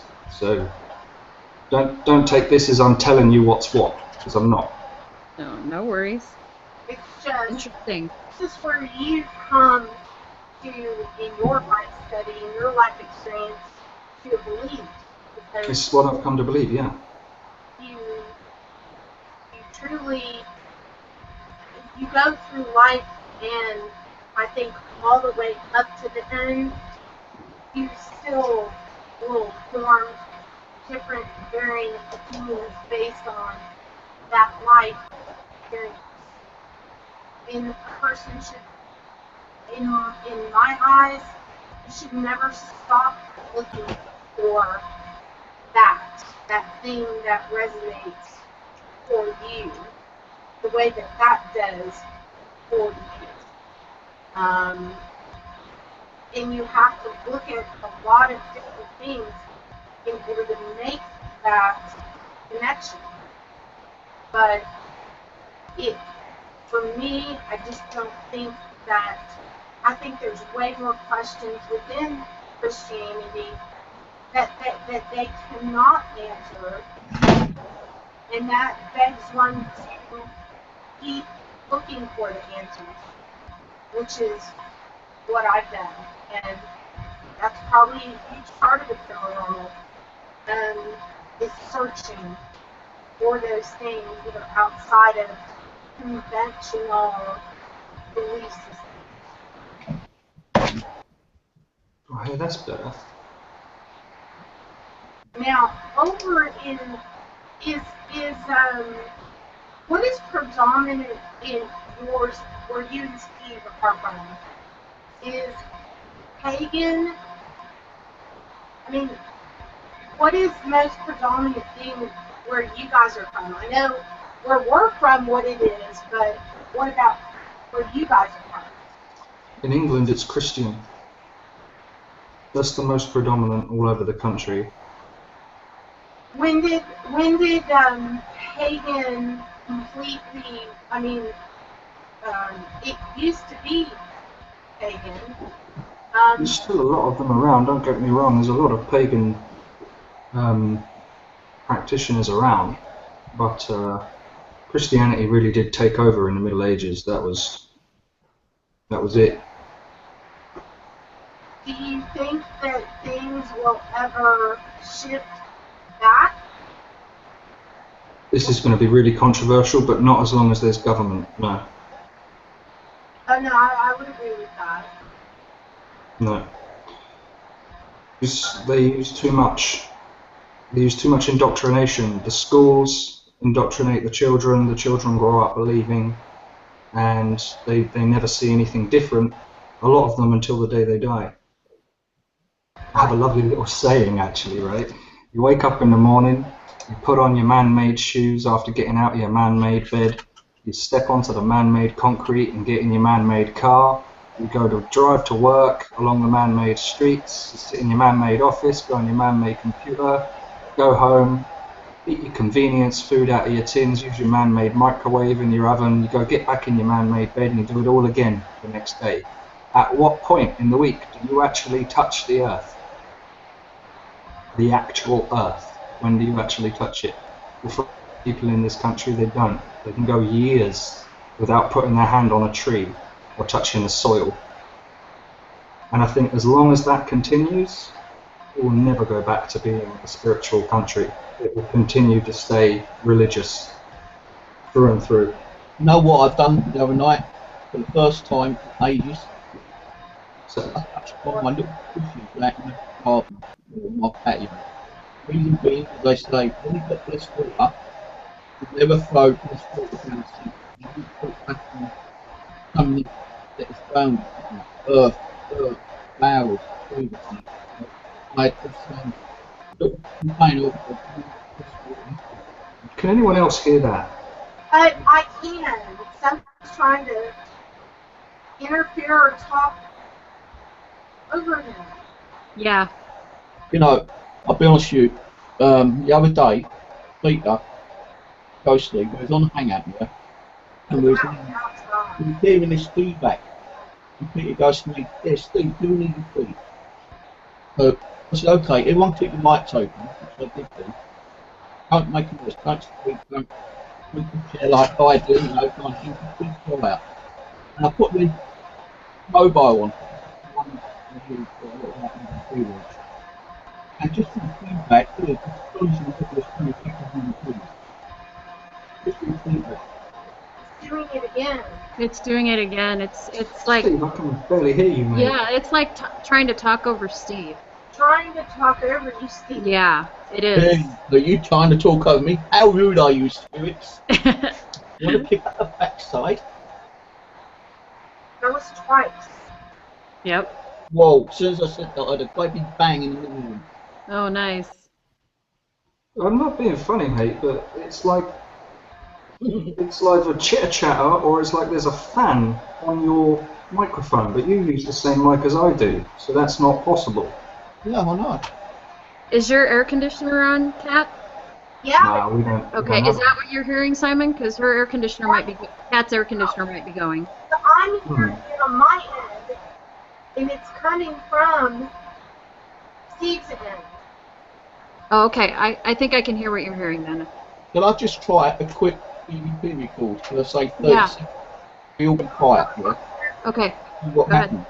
go ahead. Because some of these feedbacks do give off some EVPs. You know, just as you Keep your microphones all keyed. So, you know, if you're going to talk, we can hear it. So just keep You your want- mic. Do you want us to mute our microphone, Steve? No. Okay. Keep it unmuted. I'm Okay, gonna just record it for about 30 seconds. okay. No one speak. No one fart or cough or sneeze or nothing like that. 30 Okay. seconds.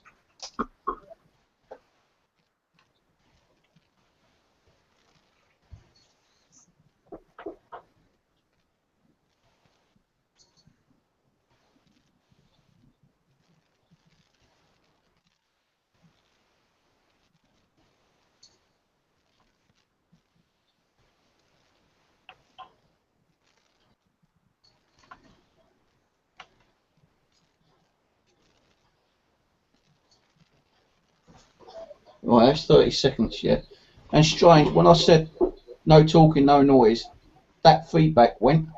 Oh yeah, I noticed. The It moment you did, said it I'm going to did. do an EVP, it just shut off. It shut off. This is what's.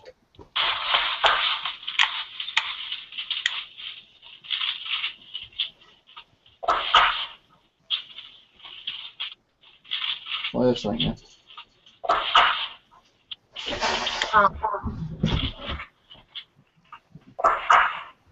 You hear that, right? Really? What is that? It's an EVP. That's Yeah. the air. I don't know what you're saying. It's sunk one. That's in the first 6 seconds. Wow. And you weren't moving the recorder around, right, Steve? No, it was leaning right against my speaker. Yeah, something there.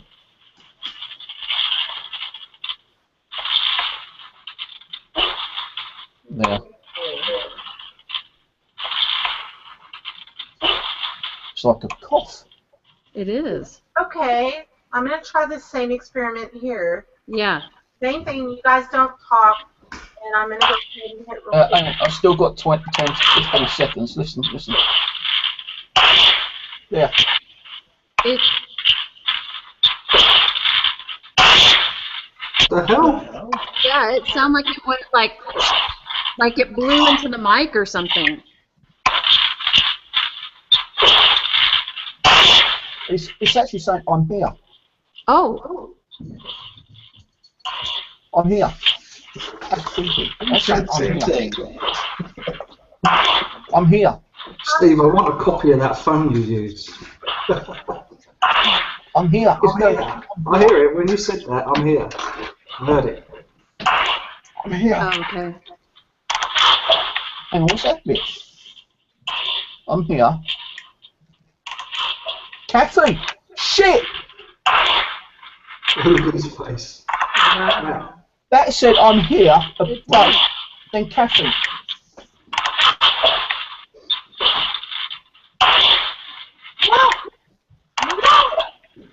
That's saying I'm here, then pauses, then Kathy. Wow. Shit, I've got goosebumps. Is that the spirit's name then? Catherine? Catherine. Wow. It's saying I'm here, Catherine. That's your name, isn't it, Cat? Yeah. Yeah, that's her middle name. I've got goosebumps. I've got chills on me back. See, Wow. that's what I like. That's what I want to do in future. Do more like this because You guys gotta go back to basics, which is why all of us, you know, within 2 inches of me, there's always an EVP recorder. Right. Why don't you do it, Kat? what I normally do, right? I put my this is just the Nokia E5 mobile, and I've always had brilliant EVPs on there. And what I do, I press record, and I just lean it against the speaker. And the amount of EVPs I've got through feedback, or just where people have had their microphones keyed up and not said nothing, unbelievable. So how are we actually receiving these voices? Is it through the static, the feedback? Is that through our energies, or what? I did a bit of research the other night, Steve, onto what the signals are that are sent from computer to computer and satellite and data station down through the internet. And believe it or not, the signals that are sent to the satellites that send this internet feed are actually microwaves. Okay. They're a form of radiation. So I tend to wonder at what kind of frequency are the radiation waves sent, and can the spirits manipulate it at that frequency, and is that where it's happening? So the weirdest thing, right? That Nokia E5, I've always used when I first. It was my first ever EVP recorder, and the first ever EVP I got. I said this to many people. After my dad died, I said to him, "Look, if you ever want to come and visit me, come and visit me." 2 months later, I was in the kitchen. I kept feeling these tugs. It kept going on for about a week. Tugs on the back of my shirt. I was sitting there watching Ghost Hunters or Ghost Adventures, and they said about EVPs and that you need a recorder device. So I knew my phone had a recorder device. So the next night, I went in the kitchen to make myself a cup of coffee at the normal time.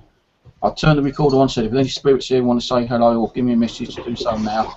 I put the record on, and on playback, within the first 10-15 seconds, a crystal clear of an EVP said, Stephen, love you, son.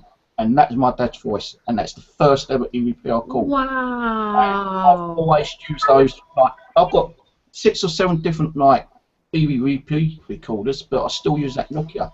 Now, a few months ago, I was trying to find that Nokia everywhere. Couldn't find it anywhere. So I went on eBay. I ordered another one. Got one cheap for £20. Right. So the weirdest thing was, as soon as that came through, that same day, I found my other mobile. The same mobile I lost. So I've got two of these now, and I use them both sometimes because I believe that certain recorders or recording devices do pick up different frequencies.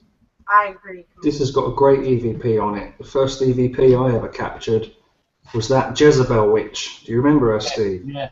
Thank you for sending them over here a couple of times. Yeah. You're welcome. Do you want to hear it? Yeah. I've still got it saved. I'm never going to delete this. It says Jezebel, doesn't it? Because I asked you No, it says you're fine. Help me. Now, as I play this, you're going to hear me speaking to my girlfriend. She's going to come downstairs. I'm going to go, "What's up?" And this is my girlfriend at the time, and she's going to say, "Oh, I felt a chill down my back. There's something here." And I go up to her and I rub her back, and I'm like, "You're fine." And she's like, "Yeah." I say, "Yeah." Then I step into the kitchen, and you hear a series of clicks where the floorboard goes. It's like click, click, click, click. And then right at that point, you hear this creepy, whispered, hushed voice go, "You're fine. Help me." It's fucking scary.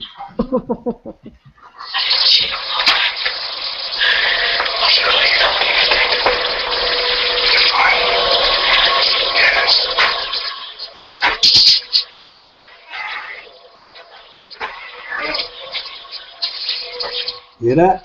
I'll play it again. Yeah.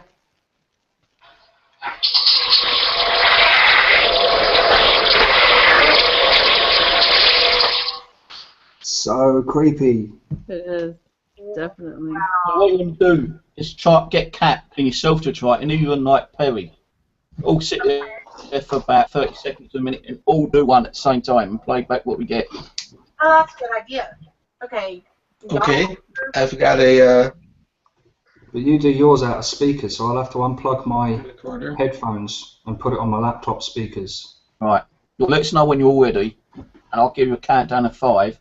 And when we hit 1, we all click record, and then record for 30 seconds. That's Okay. my headphones out. Let's go for it. Right. 5, 4, 3, 2, go. Oops.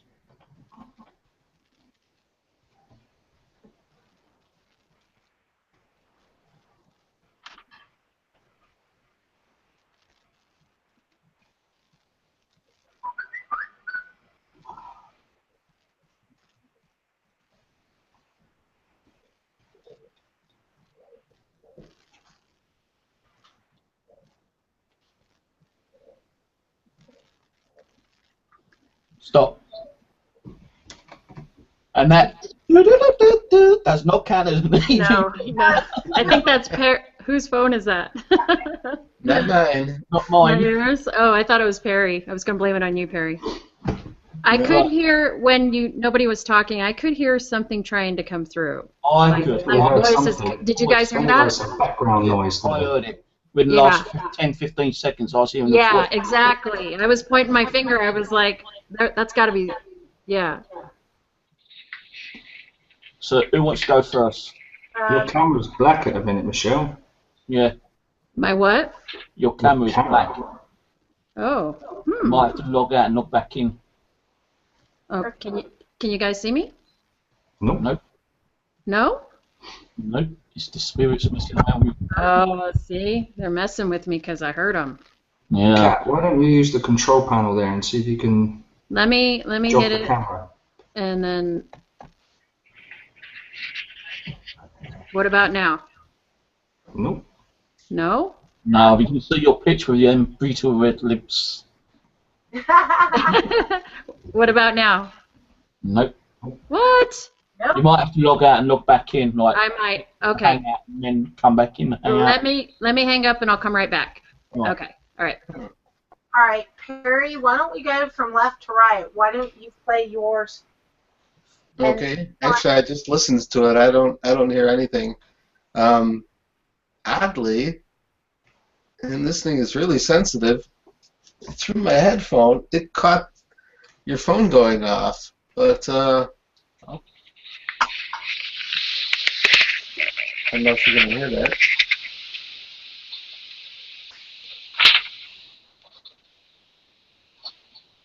There.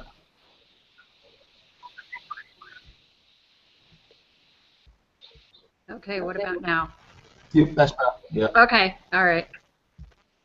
Now we see it. Before the whistle, before the I had like a whistle. Probably about 3 or 4 seconds before the phone went, the notification. Like a, That sounds like there's a bee somewhere.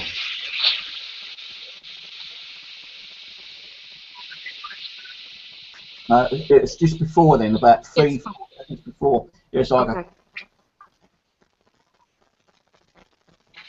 My headphones.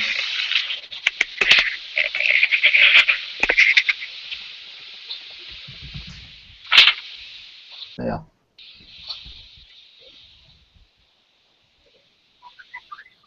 Yeah, Yeah, I heard it. It was I like heard it. Just before the whistle? yeah, it's about 2 or Yeah. 3 seconds before the whistle, before the actual like what's the name? It's like a Can anyone else hear that weird like bee in the background? Sounds like a bee buzzing. there. Strange. I didn't hear that timing.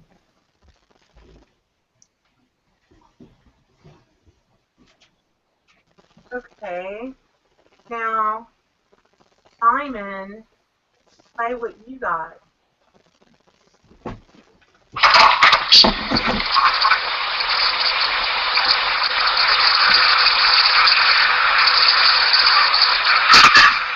Yeah. And again.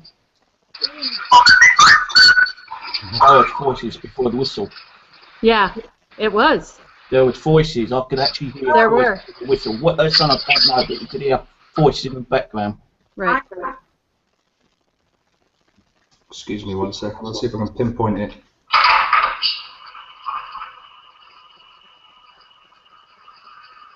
Fucking voice straight away. Yeah. Straight away voice. I mean, like. What does that say? So I heard it. I don't know. I think his caught it better than mine. Yeah.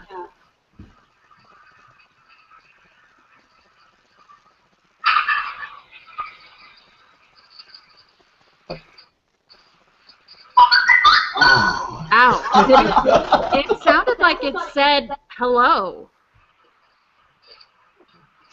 I could hear the voice, but I couldn't make out what it was saying. Can you play it one more time, Simon?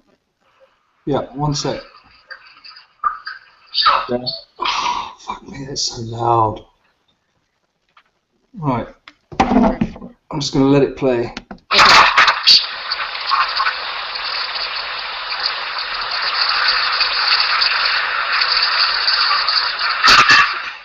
Yeah.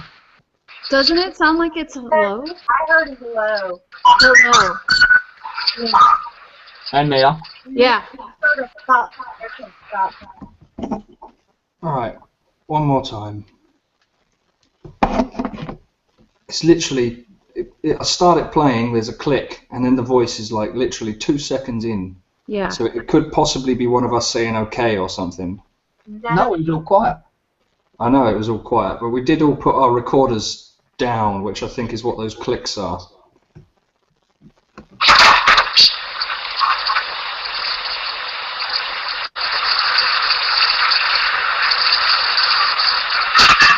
Yeah. Yeah.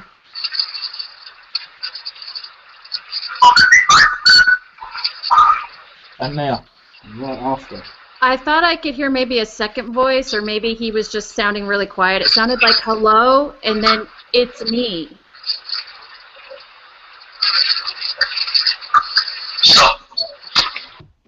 Let's have a look. Before I said stop, there's an EVP there. Yeah.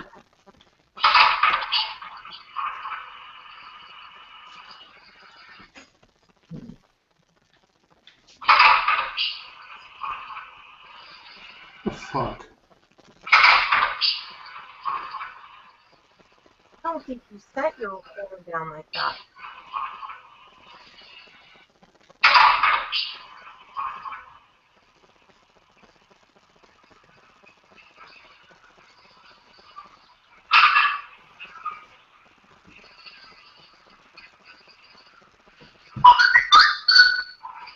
Ouch. That is definitely like the word high. Yeah.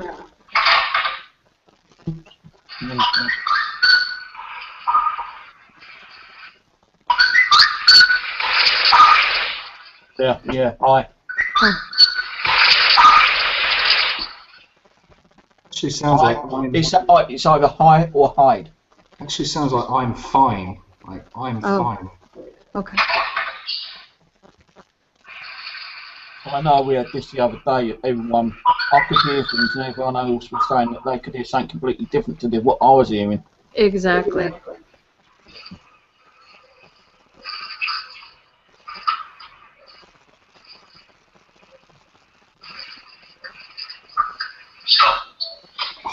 Ouch. That really fucking hurts my ears. Oh, that noise. That's so it hurts. It's like it's worse than being in a nightclub. This thing plays back really loud, but that sounds to me like the word "I'm fine." Okay. Straight after the bleeps, and the first word that it says within seconds of the recording starting, I'm hearing it as my name, but you guys are hearing someone else. Could be Psy instead of high. It sounds Simon. Oh, it could be Psy, yeah. It sounds like the whole of my name is Simon. Look, once more, I'll show you right at the beginning.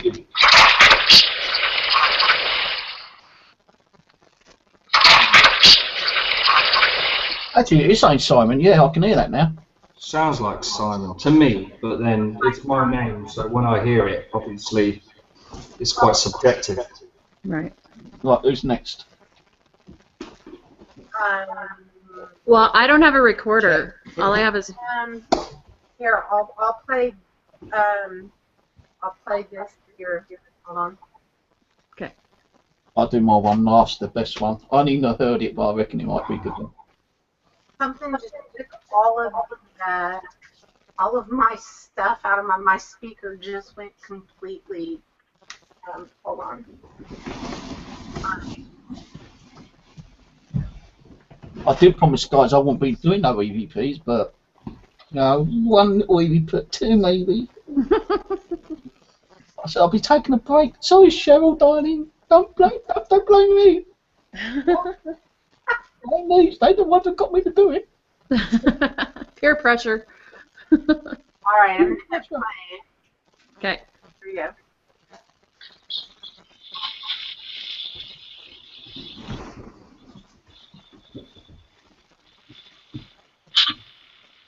Yeah.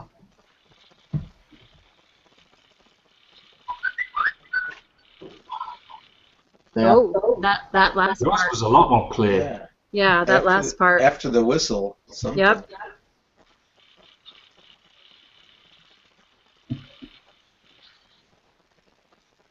I actually thought I heard Simon at the beginning. I did. I don't want to say nothing, but yeah. I plugged the louder speaker into it. Okay, hold on. Let me play it. Oh, thank you, Amanda, dear. Okay. I had the best personality.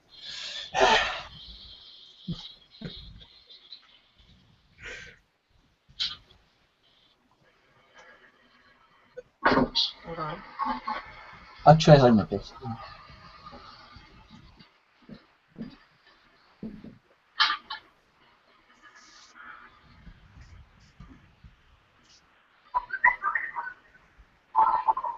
There. Yeah.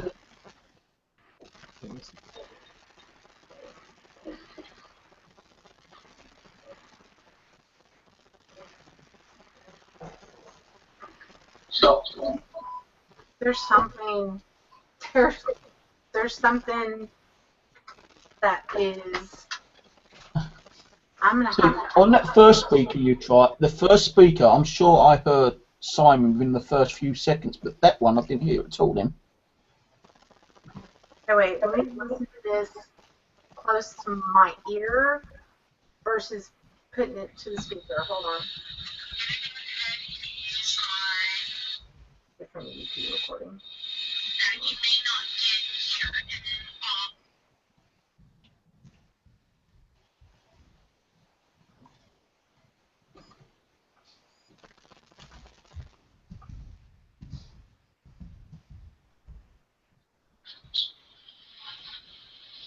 It said hi, Simon.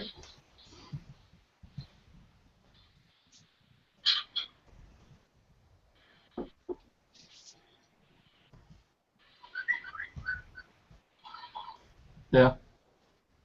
Said hi.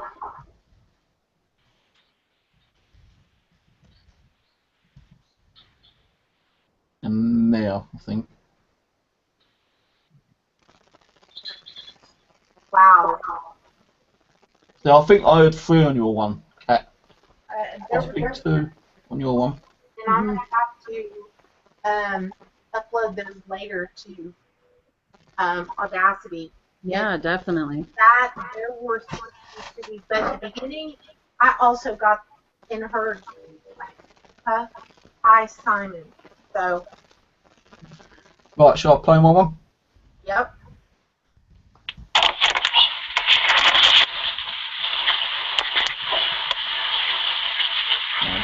Thought I heard something then.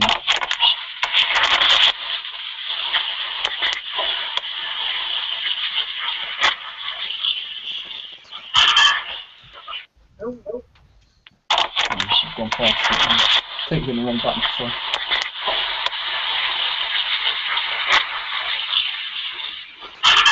Yeah.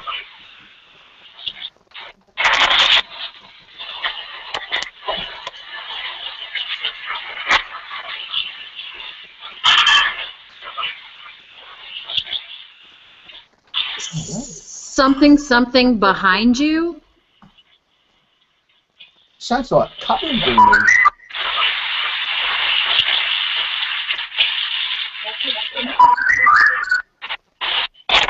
Okay. Yeah. It's behind you. Yeah. But it sounds like something being knocked together like copper and plates. Whoa, what was that?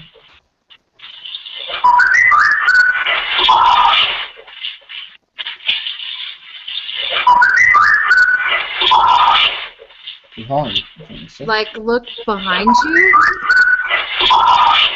Look behind. Yeah, look behind. Yeah, look behind. Let's look behind. Yeah. Yeah.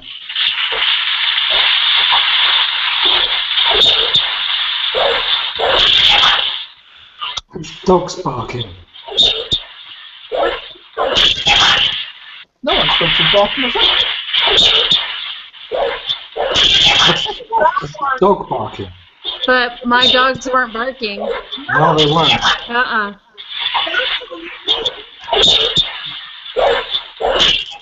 It is. Whoa. Yes. People in chat. Are they demon? Shit, I hope I ain't got no demon paint on.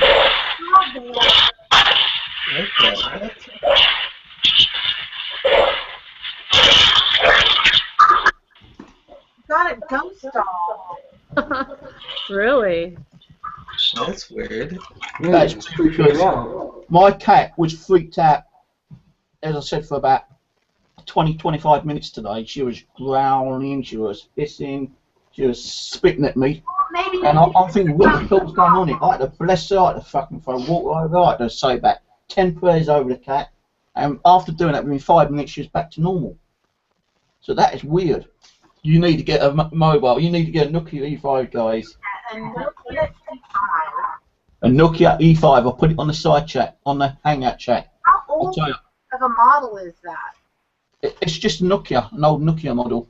It's got a built-in recorder. And you can actually put a SIM card in it, and you can take the SIM card out, or you can use it through a USB up here. Wow. You can get it for about £15–20 second hand on eBay. Okay. That's unusual though. Dogs barking. That's crazy. Have I got kind of demon dogs here? I hope not. Yeah.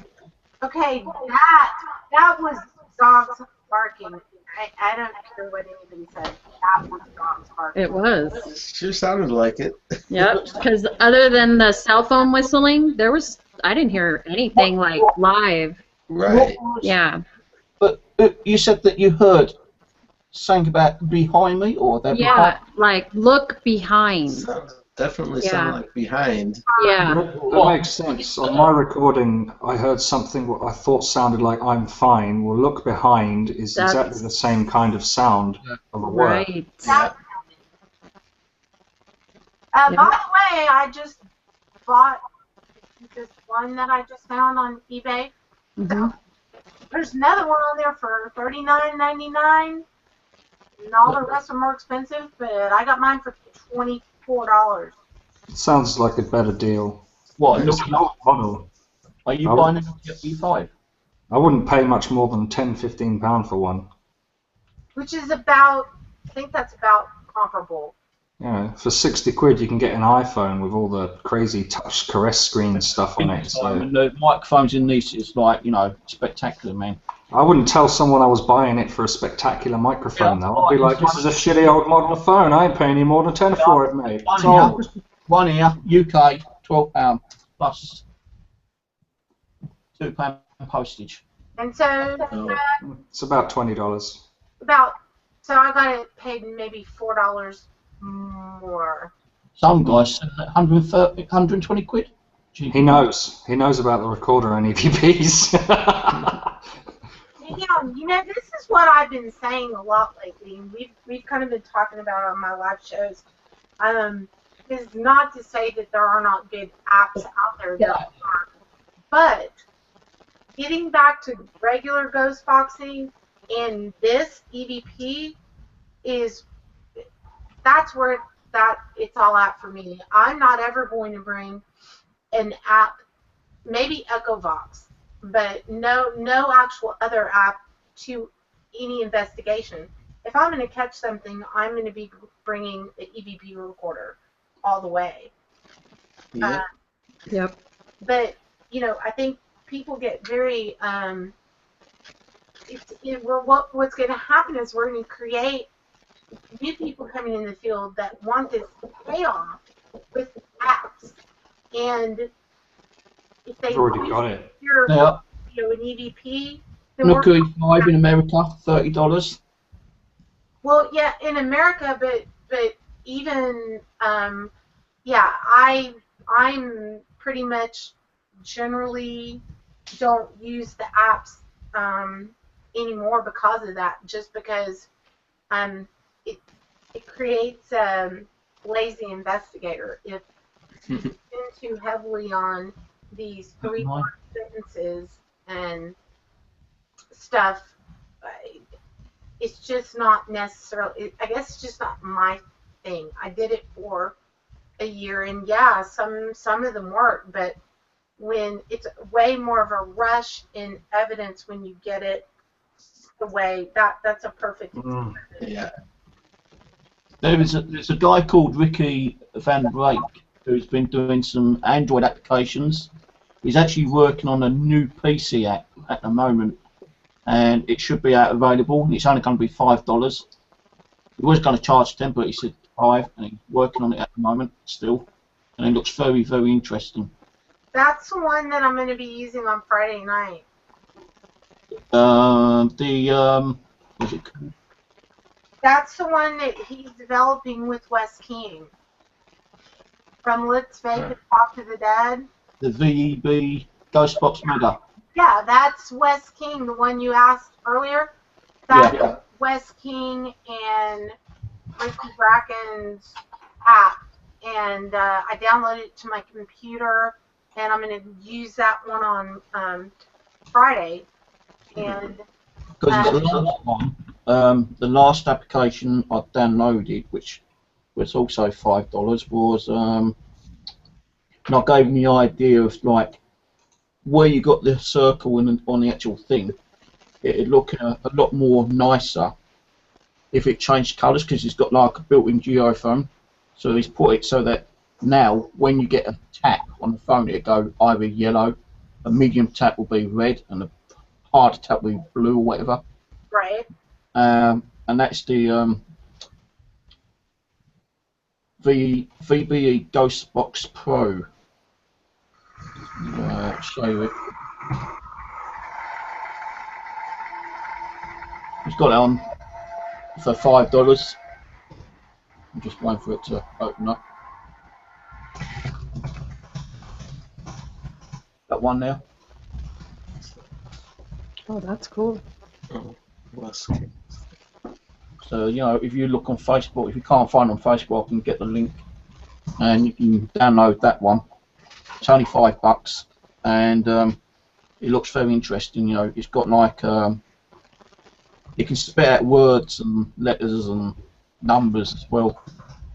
See if I can find a link.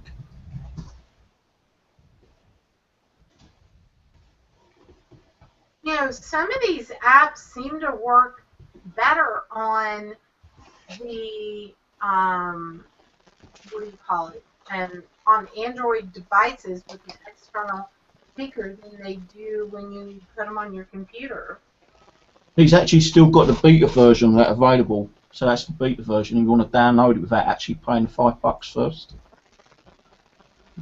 I put a little link up there in the chat for you guys. I'm not going to plug it verbally because I haven't released my video footage yet, but Cool. that's the Okay. truth. But if you like it and then you want to buy the actual app, and that's the link now, $5. I noticed that that name was mentioned a few moments ago. Oh.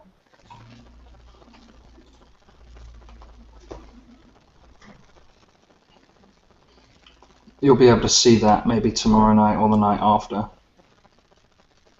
Yeah, that's the guy who's VBA Ghost Box Android. That's the one I showed you. That's, The MediaFire one. yeah, Wait, let me click this. that's Is the. that the same one? No, that's the different one. Sorry, he's got two apps. He's got that one, what I just showed you, that one. Right. Yeah. No, that's not the one that I'm using, Steve. No, but I've got the one what you're on about though. That one. Yeah, we'll just hold fast to my video.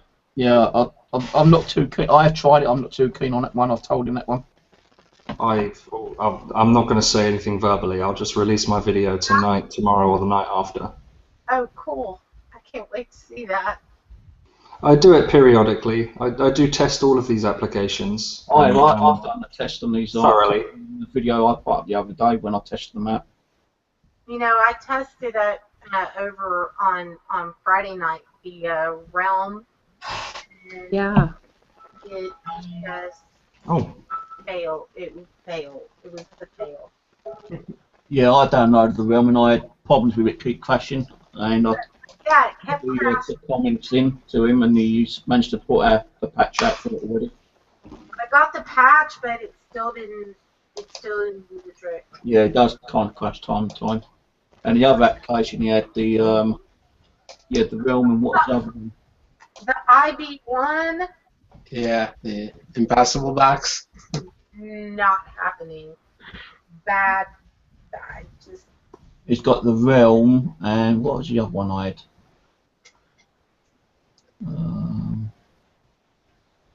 I don't know, but that IB1 is not good. Realm Ghost Box. Oh, the Yeah. the Focus. The That's the Focus. That one I That's like. always crashing on me. That is. Bus. Oh, I like the Bocubus. yeah, me too. crashed on It keeps crashing on me all the time. Does it? Really? Yeah, all the I've time. used that one. I know with the first one though, he did say that it was used in a hell of memory. It's like using hundreds of megs of memory. That's why it kept crashing out, and it shouldn't be. That's why I bought the patch out. and the patch should actually fix it from stopping it from like using hundreds of megs. It should now only use like 10 megs or something. But the Focus one is continuously crashing on me all the time. Well, I've used lots of these applications. I've used lots of the phone ones, the Windows ones, the BlueStacks ones, and the Android iOS ones. What's your favorite app, Simon? I only endorse one, and that is Big Beard's EchoVox. And the only reason I endorse it is not because I say to people, here, you can communicate with the dead. I say it's a great tool for experimentation. Yeah, it is. Infinity Box, Flux, and XTS I like. I like the XTS, but I mean, EchoVox was the first one that I ever used, and it works. I mean, it works on every level. Yeah, I do plug and endorse EchoVox. I use it in a lot of my sessions. I also, if I'm gonna be plugging things, I want to plug Steve's devices because he builds some bloody brilliant tools. Actually, Steve, okay, yeah, I've that's got one right here. The last of its kind, the Omega Box PLL, Southwest Hunters, real radio sweeping. I know you know Living Dead Paranormal. I sent them over, and they've had nothing but excellent EVPs coming through that. I've had great stuff on that box, Steve. You've already seen it. No, people keep asking, where can you get it? Where can you ask Steve from Southwest Coast? I keep getting emails saying, I want one of them boxes. I can't get them. They've sold out. They don't sell them anymore, do they? Planet. We cannot get them anymore. I've got two myself. And there is another one, which I've got. I bought the last one, guys, sorry. I was talking to him for about a month about it as well, trying to get up the money, because I couldn't use a credit card at the time to send his money over to eBay. And I was messaging him saying, oh, could we just like meet up at a coffee shop somewhere so I could just pay you cash, mate, please? And eventually my girlfriend used her card to buy it, and then I gave her the money. That one here is also Amiga, from the same manufacturer, but different. The difference between this one and the one Simon just showed you, the one with Simon just showed you does not have a speaker in it. You had to put it external. While this one does have a speaker in, and it's a bit crackly, but it still gives off good results. And I've always used those two. I don't like my PSP 7, too noisy, never had anything off them. The PSP 11, even worse than the PSP 7, sucks. Crackle, crackle, pop, pop. It sounds like you're sitting there with breakfast, Rice Krispies. Crack, no stations coming through hardly. Oh, Steve, I did a video session last night or the night before, which again is not uploaded yet. But I was using your DC box, and I got a really long, solid hit on it while speaking to one of the dolls. That was really interesting. And the weird thing was, right, you know, we did all them tests in your room to see what it actually is, and it's like static, basically, yeah, one of those boxes. Like static electricity. Same technology, or near enough the same technology as the REM pod. Is that this small compact one that I built myself? When I was doing my session, obviously, when I do the EchoVox sessions, I put my phone on the aeroplane mode, so that I don't get like messages coming through interrupting with all the bleeps on the phone, because that's annoying. But what I did get was, you know, when something's connecting to the internet, you get that interference speakers. Yeah. That kind of stuttering, strange noise. Well, I had that before the hit on the box coming through my amplifier, but not coming through my laptop speakers. It's as if, like, the way I would describe it is as if the spirit came through the amplifier and then touched the box. It was so weird. But I got that on video, so I'll be uploading that within the next couple of nights as well. I've got to edit it this time because people have been moaning that I don't put subtitles and things on my videos, so I'm going to try and... Oh man, it's a half-an-hour video, pure EchoVox. You have any idea how much it's to go through to sit there and write the subtitle of everything I think I've heard? This is ridiculous. One I've just made, and Bloody Mary bought one off me already. Don't know when she's getting it. I think I sent one over to Cindy, can't remember. This is my Ceph box. Sound, vibration, and air. What? Turn it on. This one's a bit faulty, so like, you know, it's sound, vibration, and air. What normally happens is you turn it on, and it doesn't do that, and then let's try the other one. Did you just smash it down? Bloody quick. Well, what this does is that I've sold the good ones already, and I'm waiting for the boxes to build some more. But just ignore that for a minute, yeah? What happens is that when it ain't bleeping, when you talk, it'll bleep. If you blow into it, it'll bleep. And any kind of vibration, it'll bleep. But this one's got a fault on it. Yeah, hang on.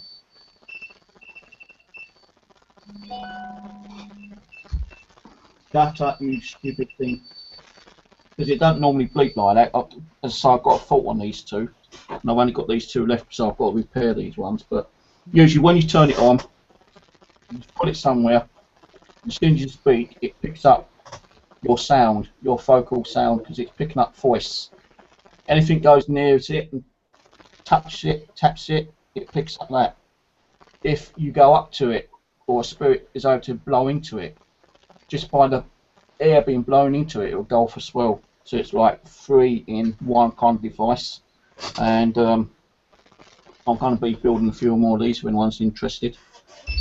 But to say, I only built 4 and 2 have already gone out, and I've only got these 2 left which are faulty, so I've got to kind of like repair these ones. I don't think I did have another one. Could just be the battery, because I know that sometimes when the battery goes flat, it can affect the devices. It's like when you get continuous hits on a K2 meter, it can be the battery. Tammy wants to play, Steve. She stood at attention waiting for a laser light or something. Oh, you know what? Simon, didn't you do, there was one thing you did that I thought was really cool. Was it an infinity mirror? That is my own invention, yeah. Well, have it there? I don't sell it or anything like that. I just put the information out there. If you want to copy it, that's cool.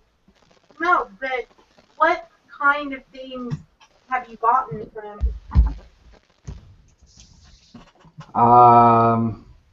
Well, I had a weird face once showing up in what is 1, 2? It's like the tertiary reflection, so like the third reflection in. I also had this. I set it up one time when I was in Southend, and I had, instead of having just the mirrors on the walls, I had one either side, and I had one going along the floor as well. And when I set that up, I had this, I don't know, it was this face, this weird face in there, and no matter what I did, I couldn't remove it. It was so strange. It was like, I don't know how to really describe it. You'd have to watch the video. I'm sat there trying to debunk what it is for about half an hour, trying to figure out if it's a smudge. I've cleaned the mirrors, it's not a smudge. I've moved the objects, it's not that. I've moved the lights and the candles, it's not that. I moved the camera, it's not that. I put the camera back, it's still there. I'm like, what the bloody hell is this? Yeah, I've had some interesting conversations with ghost boxes and Echovox while they're set up inside the portal, as it will, as well. Had the name Baal come through a couple of times in a few sessions. That was quite interesting. Back then I believed in demons, so the conversation ensued to that kind of context. Whereas now if Baal came through, I'd be like, quit messing around, you're not Baal, you'll try to trick me. There are spirits that will try to trick you. I believe so. I believe any tulpa that knows it's being perceived, that knows it's being watched, that can feel the energy from people or whatever, or could see them or however they act, is definitely going to do whatever it can to keep you involved with it. Can you see that? That's the new one I'm making, the static detect with sound. It's off camera, mate.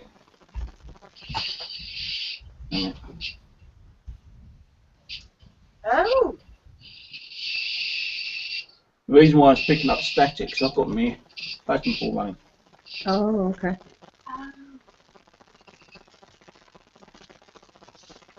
So Steve, does the DC box pick up the plasma ball? Yeah, it does. I can show you that. Right, let's turn that off. So I'm working on static detectors at the moment.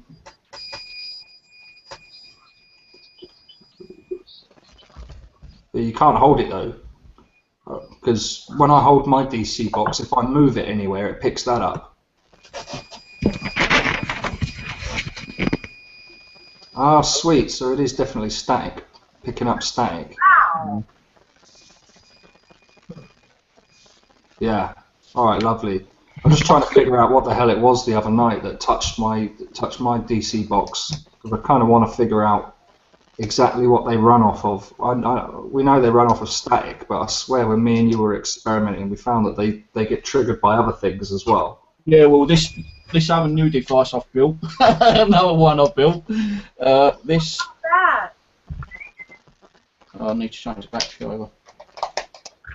This is the ion detector / touch device.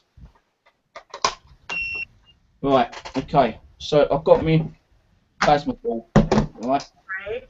Plasma ball gives off ion, so just like weather conditions. It's supposed to pick up negative and sometimes positive. Well, that's much stronger than DC. Ooh. Yeah, but it's picking up ions, not EMF. Now the other thing is, if I touch that, that's not going off right, and you see me touching the antenna. Yep. If I touch this,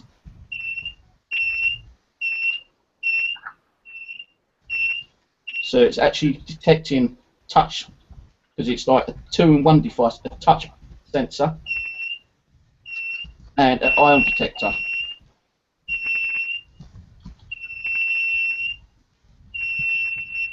So I built quite a lot of those. The only thing is that I didn't like it like that, so I started going to put like the little red LED up here, so it shows that it's turned on. Because when you turn it on, like so, you can't tell it's on unless you touch it. So in future, I'm going to be putting like LEDs in, little red LEDs at the top, so when you turn it on, it shows it's turned on. You don't have to keep touching it to find out if it's turned on or not.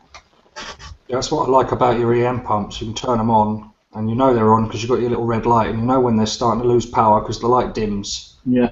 It's good.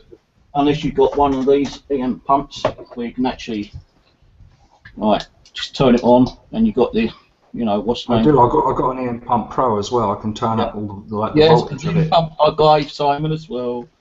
Yeah. So, like, he's got a lot of stuff I gave him. Even laser pens. Wow. You make In the laser grids. So, like, you know, I was knocking a few of these out, but I can't now because somebody got me to benefit the people. So I can only do the odd one or two. I can still one or two as long as I'm not making a lot of money on them. you have to break it up a little. Yeah. Well, you know, time I buy all the parts and build them, the cost of building them, the labour, the wear and tear on the equipment I have to use to, like soldering iron, solder, drill, and all that kind of stuff. It all builds up, and people don't realise that, you know, I'm not making nothing out of them. You know, if I was to sell one of these, for instance, yeah, to actually build, and, you know, and buy all the parts, that's costing me around about £30. Wow. Just to build, and all, you know, the cost of the wear and tear using electricity, soldering iron, solder, drill, and all that kind of stuff. I've calculated all that, and like, knock them out for 35. I'm making £5, and people still complain that I'm making money.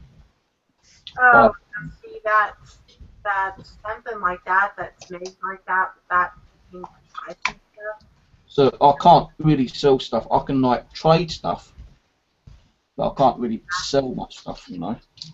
That's a good idea.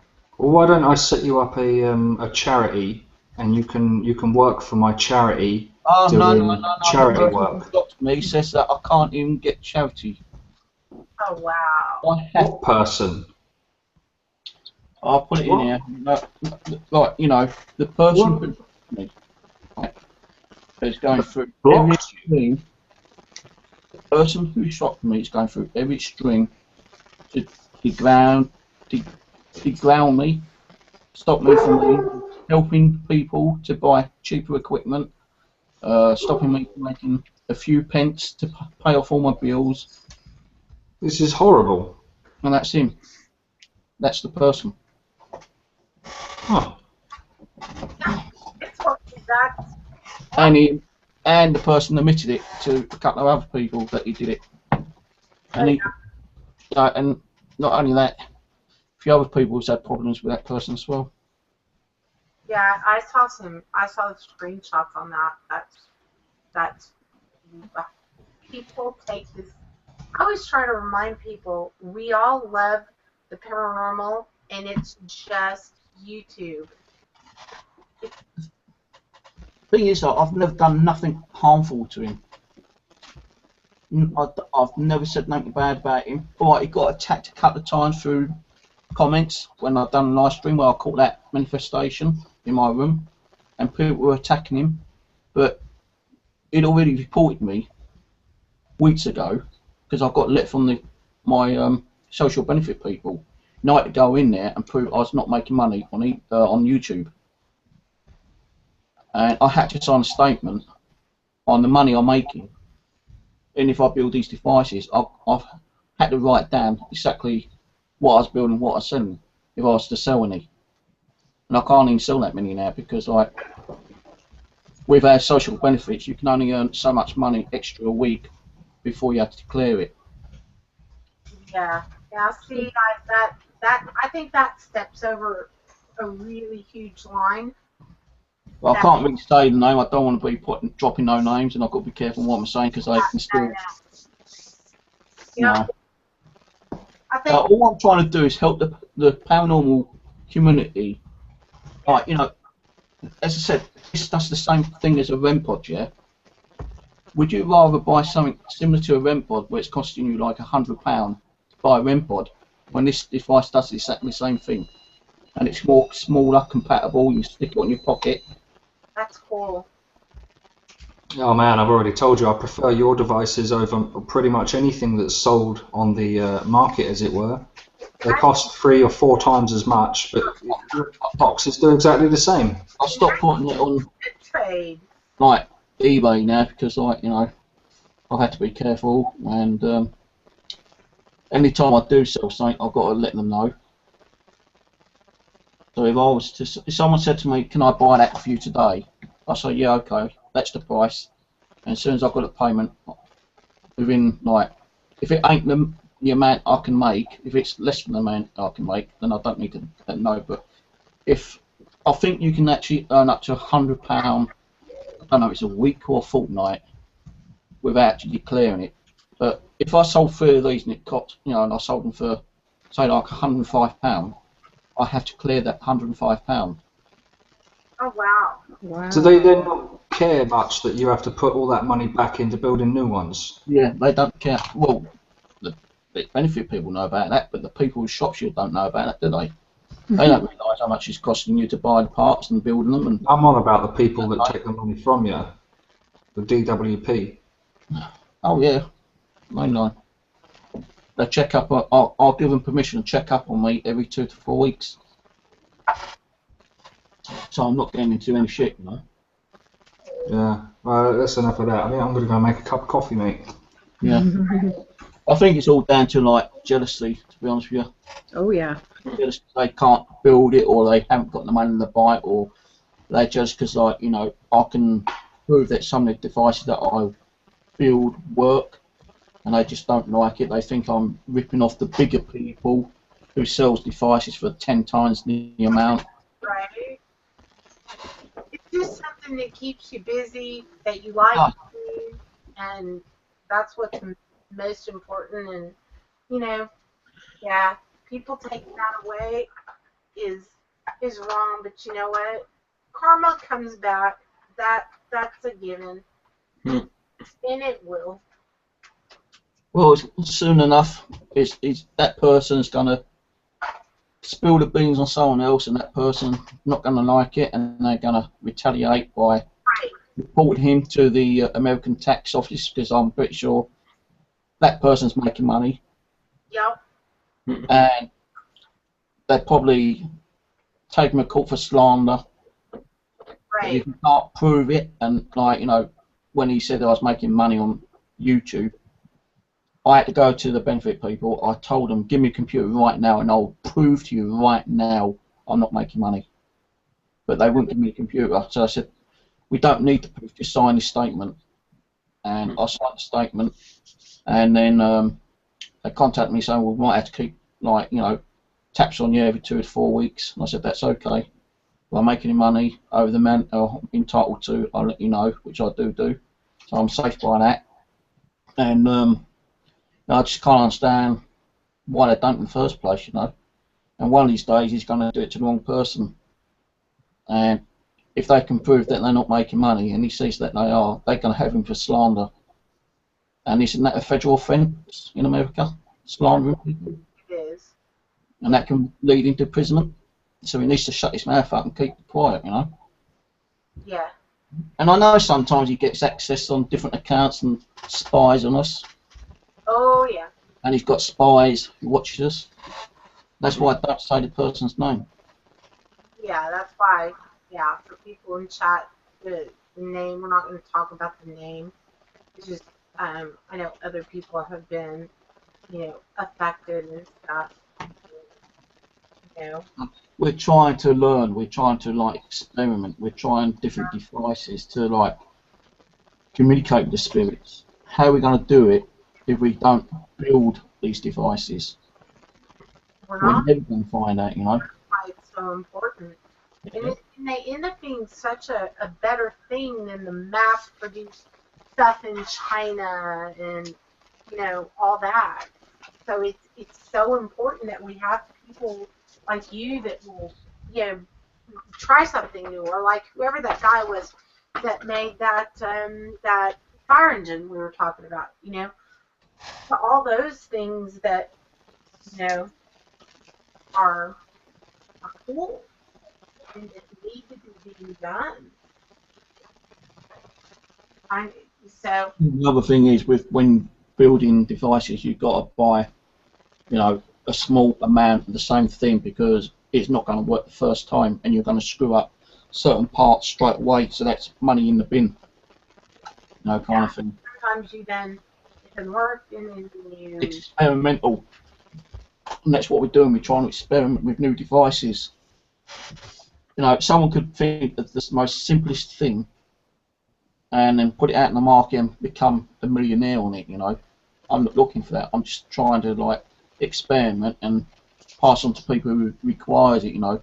It's just like any piece of equipment you buy, it doesn't mean 100% that you're going to get activity on it. You know, when I first bought my REM pod and my Oculus, it's only because I kept watching videos and reading the reviews and, you know, seeing what kind of evidence they were actually giving. And then I decided to go and buy them.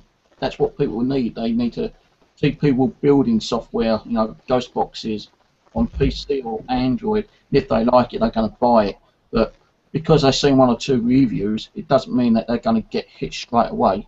It could take months before they can get hits on ghost boxes or devices, you know. It's like my PSP7. I saw reviews on it. People said it was great. I bought it. I found it complete load of rubbish. and get it. Now, you know, the patience thing, I think this is an actually good point, and maybe Simon has a thought on this as well. But I know that I can confirm this myself. Didn't you,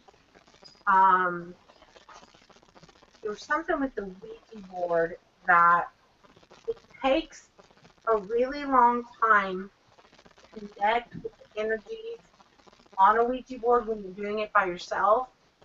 It does. Like, sometimes I've been able to sit here and, like, connect with Tina straight away. Sometimes it's taken minutes. But I have spoken with Tina's spirit friend, Tina, who I believe is my guide and helper and protector and helps all the other spirits, you know, with spirit world, you know, kind of thing. I only recently found that she rather likes the pendulum because it takes less energy than the Ouija board does. Oh, wow. That what takes less energy? A pendulum, when you're doing the pendulum board, that takes a lot less energy than using the Ouija board and the planchette. I agree. Now, I've been using the pendulum over my Ouija board. Yeah, well, that's what it is, really. I've got a Ouija board, but I've actually downloaded and printed out some of the actual pendulum boards being like this one. The pendulum board that I have kind of it has all the true, false letters. Yes, similar in one way. I've got this one off. Well, I've done a Google search and found this one, printed it off, and laminated it. It was working okay. Oh, that's good. And I've got other types. I made a couple myself, and I tried them out. And like this one here, for instance.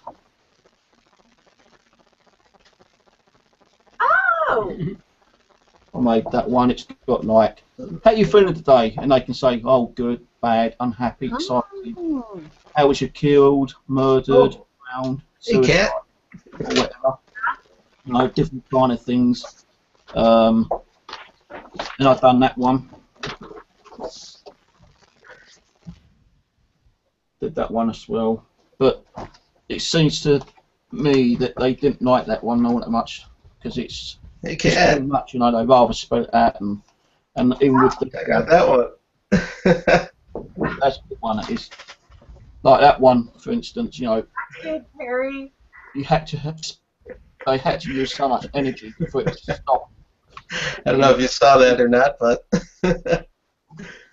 No, I tried using that one. Hold it up again, Perry. Let me see it. oh, might need to. Maybe I'll need to be talking okay. so my camera switches over. But Oh, yeah. Okay. You know, the only Very thing cool. though I have noticed on most of these though, they haven't got the word goodbye written on them. now I just need a pendulum. Cheap enough one anyway. Into But most of them, laminated. you know, most of them have not got goodbye written on them. So I put goodbye on my ones. Oh, goodbye is. Yeah, you've always got to go say goodbye to close it down, haven't you? So because mine didn't have goodbye, I just wrote it on a piece of paper and stuck it on them. Ah. You know, the printer's been messing around as well, so I can't print out too much at the moment. And there is one or two other ones I've got here, which I'll download and print out. Tie a rock to a string, Perry. Good one, Amanda. Hey, Kat. Amanda's asking if you took your meds. I don't know if you're watching chat, but did you take your meds? Take those meds. Simon, do you use your talking board with a planchette, or are you using yours with the pendulum, or both? Both. Which Both, side is easier to do when you're by yourself? The pendulum. I find that the pendulum has worked, whereas the planchette, I personally, it's strange, but I personally believe that it's me doing it when I use the planchette. Right. It feels like I'm under the influence of something. I feel a presence, but again, I don't know whether that's not just me. When And I'm doing it it's been many, many, many years since I did a Ouija board with another person. right. I've actually not had anybody around that is willing to do spirit communication on the board with me. Then I'm a pretty solitary person. I don't keep much human company. Over the internet I do, why not? But yeah, I doing it by yourself minimally. It for sure takes a very long time to get it to move. When mine moved, it you all of a sudden it it does start dipping and it kind of pauses, and then you find yourself going, okay, I feel like if it's going this way and I even feel like I stop it, then I'm like, okay, am I getting in my own head and creating this, or is it truly moving? And I'm thinking that the faster it moves, the less. Yeah, that's how I feel. Yeah. Yeah. I feel very strange and odd when I'm doing it. I get a weird sensation. The one time when I did feel like I genuinely wasn't doing anything, and it was like the influence of something else moving my hands, some other presence, was the one time I can actually say, like, this was weird. And I said it on the camera. I said, okay, I feel weird. Something is strange right now. And I feel like, you know, so this planchette is moving, and I swear to you, I'm relaxed. I'm not moving it that way myself. I'm not imagining that I want to do that, but it is definitely moving. So that was an odd experience, but I only got the one word, and since then, and ever since before then as well, I've never really had anything using a planchette on my own on the spirit board. So yeah, I don't know. It's still a facet of exploration for me. My light up speaker's going to crap. Okay, that means I'm not going to be able to hear. Ouch. Crap.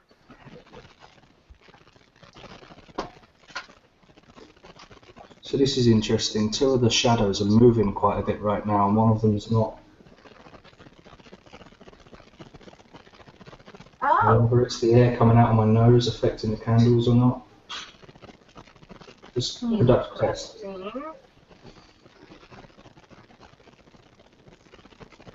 That barely affected it at all. So I just breathed out heavily from my nose, and it's not really changed. But yeah, this central shadow here is moving quite a bit. That, I believe, is the central candle. But they're in reverse, so the shadow on the left is the candle on the right. The shadow on the right is the candle on the left.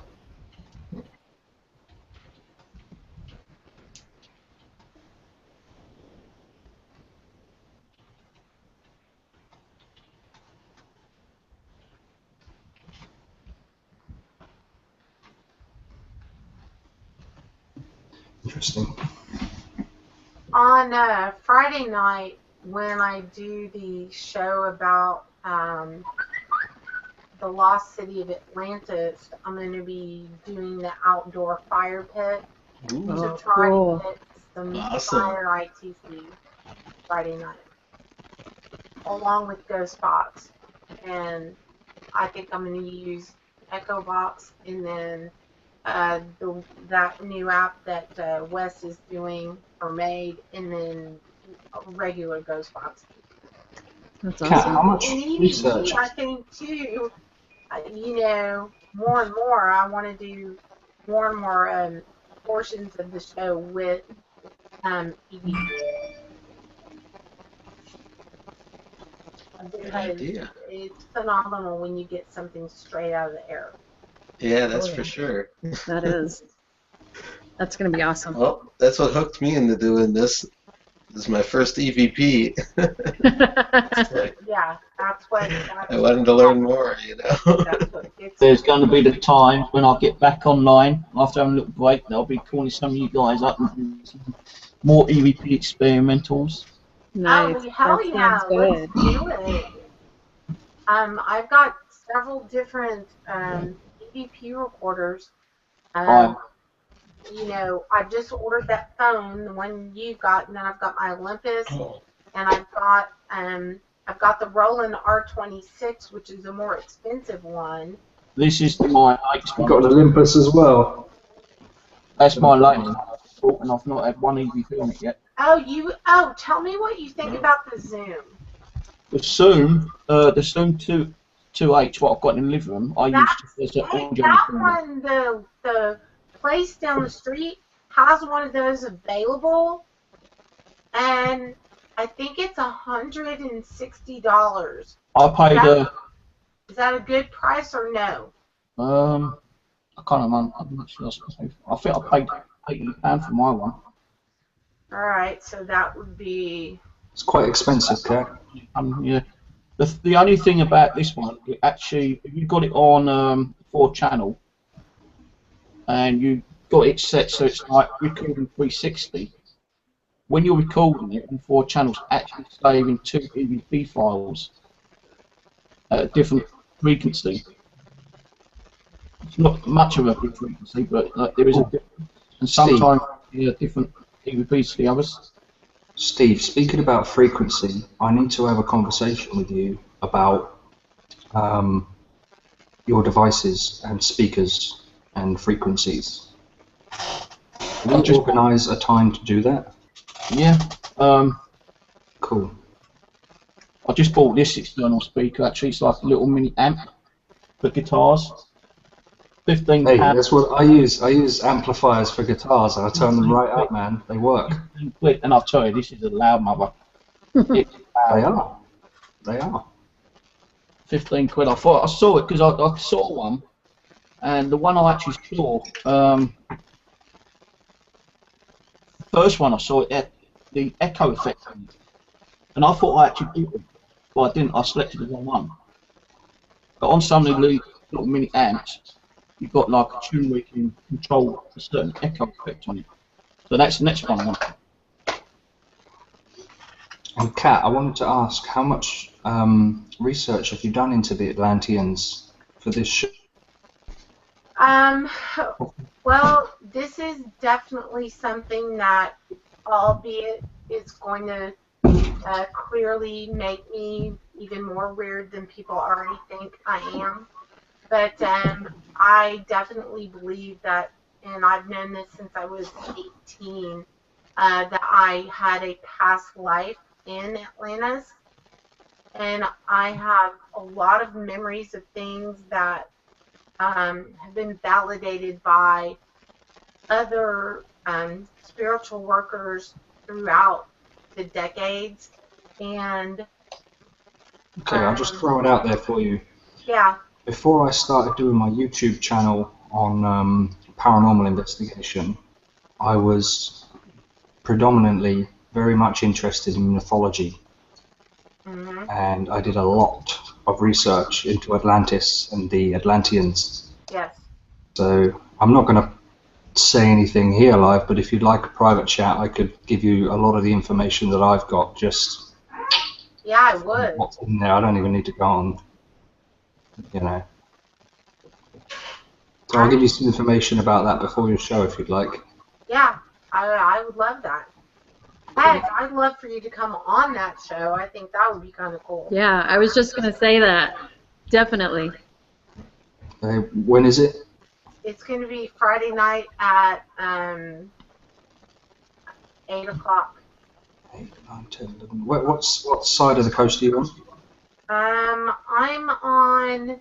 You would be. It would. Well, actually, I think I'm going to do it at 7 because somebody else wanted to come on early too. So. East or west? I'm on the Central Standard Time, but Central, so 6. But it would be your 6 hours. 1 o'clock in the morning. Yeah. 1 o'clock in the morning. Yeah, I can arrange to be away for that time. Okay. And I think that'd be very cool. Wait, is it Friday? I'm doing something. It's either going to be Friday or Saturday, one of the two. I'm doing something live paranormal soon. I think it's live paranormal. I can't remember the exact time. I haven't fully discussed it, but I've already committed to that. So if that coincides with your show, I would have to be there. Okay. Because I oh, ding! Back in a minute.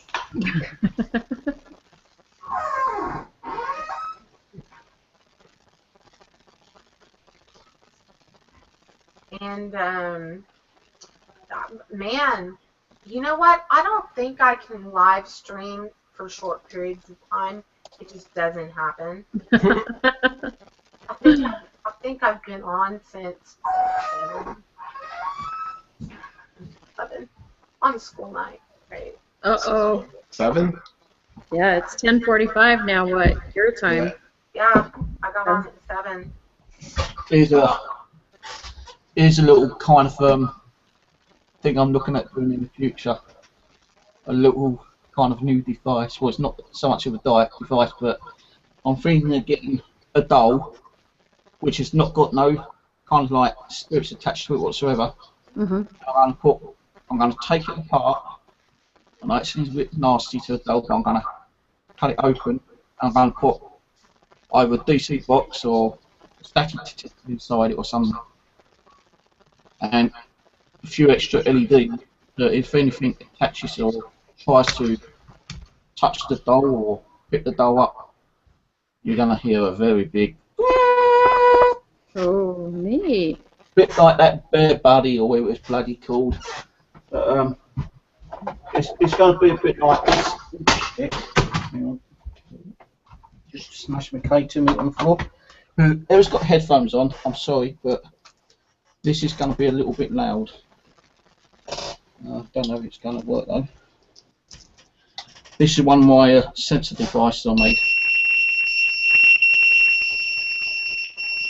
Motion sensors. So I'm thinking of actually putting a motion sensor into a doll. Ooh, good idea. And have like one at the front. Trigger object. Yep. Oh, that's a good idea. And then like it'll probably be motion sensor at the front and the back. And on the head, I'm gonna have like, I don't know if I'm gonna stick 2 antennas in. Right. I don't know if I'm going to have 2 of these sticking out, or just pieces of wire, and have the head as like a static device. So if a spirit comes across the doll, there's static light up. If it comes in front or behind the doll, then the sensor will light up. Or if it comes all over the doll, everything will light up. Right. That'll be awesome. Good idea. Can't wait to see that. And I'm going to be doing some more underwater EVPs. And yes, what I mean EVP underwater. I put this in water the other day. I put it in some bags, but the bags did not take the water it dripped in, and it screwed up the recorder. But Oh. it's working. It's working again. But the EVP was trying to get where this was underwater. It didn't save. So what I did, I used one of my other EVP recorders, and we did get a couple of like faint whispers while it was actually submerged underwater. Oh, wow. So what I want to do is I've got somewhere these external microphones, and they can actually bend like on a stick kind of thing. But what I want to do is try the same thing, and I've got some like black masking tape, which is that electronic tape kind of stuff, which is supposed to be waterproof. So what I'm going to do is stick the external microphone into the recorder, seal the recorder up like I normally do, put some black tape around it, and then I'll have the external microphone sticking up. So you'll have the microphone underwater on the recorder, and the one sticking out from the water. Oh, there you go. About a week or two's time. That'll be awesome. So, Really awesome. I've got a few ideas under my belt. Sure, everyone's going to be fucking doing it. Looking forward to that. That'll be awesome. Well, the thing is, you know, people. I'm not trying to be big-headed. You know, I've got 900 videos under my belt now, but you know, people come to me and said, "Look, you know, you're not like a what's it called? You inspire me, you know, kind of thing. I really like what you do, you know." Even David, Brian Hove, Yeah. Travis, a few other people come to me and said, "Steve, I love the way you do your stuff because we're learning from you. You're not just doing ghost hunting. Yeah. We're seeing like orbs you're seeing things moving around, you're building equipment, you're buying equipment, and we're learning from what you're using as well. So like, you know, if they want to get like a K2 meter and they see it going crazy, they're going to go and buy a K2 meter. If they want a DC box, they get a DC box. If they want to try something new, then I've probably done something which they might want to try. No, I'm not trying to be big-headed, but you know, I think that a lot of people have tried copying some of the stuff I've done. It's because you do some phenomenal things. Oh yeah. I'm always trying to think of different ways. I know I said to many people when I'm watching the streams that I'm sorry it's been a bit boring tonight. You know, I've been doing the same old thing. You know, you can't expect spirits to come out and keep interacting with us. You know, I can't make them do it. It's not like a circus. We can't make them come out and perform tricks for us. Come on, you know. Right. Spirits take time. It takes them a lot of time to build up the energy. We can't make them sound and look like they're bloody circus performers. They're going to do it when they're good and ready. They want to do it, you know. Yeah. If they want to knock something down, they're going to knock something down. They want to give you a massive EVP, you know, a particular EVP. They're going to do it. They're going to fly around your room. They're going to do it. They're going to manifest. They're going to do it. They're going to attack you. They're going to do it. They're only going to do it when they want to do it, you know. And you can't. You know, I've had many people on my stream saying, "Oh, your stream's a bit boring tonight. Can you go and get a ghost and ask him to do this?" I cannot pull ghosts at my butt and make them do things. No. Yeah. I've got, you know, people said, "Oh, your place is like, you know, Clapham Common and like Piccadilly Circus with all the orbs. You know, can you get a ghost?" No, I cannot get a ghost. I cannot make a ghost do something they don't want to do. If they do it, then they do it on their own peace of mind, you know, kind of thing. I don't have like 50 ghosts up my arse. I can pull that anytime and say, "Come on, guys." Excuse the French. No problem. But you know, it is ridiculous the way people talk to you. You know, come on the stream, you know, they're probably skeptical and they're thinking, "Oh, well, that thing that flowed past, probably dust particle. Maybe it is. Maybe it's a spirit." Oh, like, you know, I've seen a lot of these orbs flying around. Getting a bit boring. Can you get a ghost to like turn your lights on and off? Levitate something and throw it at you. Come on, guys, get a life. They're gonna Really? Yeah. It is. It's Now, kind of. just think of how much energy it takes a spirit just to even conjure up one word. Yeah. Even move something. Exactly. Takes a lot. It takes a lot of energy. That's why sometimes I burn off. And I say burn off, I've got like 6 to 8 EM pumps burning. And I've done a Ouija board, I've done EVPs, and some spirits say that those energies don't help them, while some spirits say they do help them. Mm-hmm.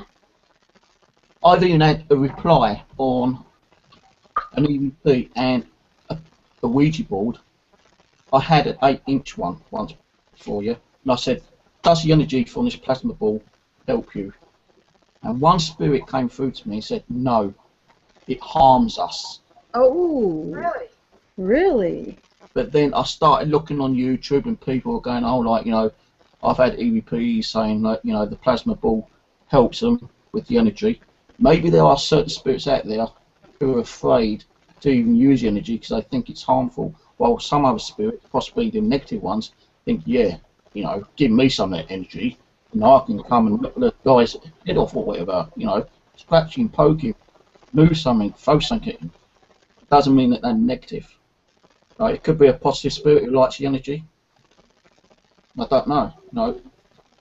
Or could it be a spirit maybe from the 1500s who's afraid of it, who doesn't know what the hell that thing is, you know, as opposed to somebody who died last week?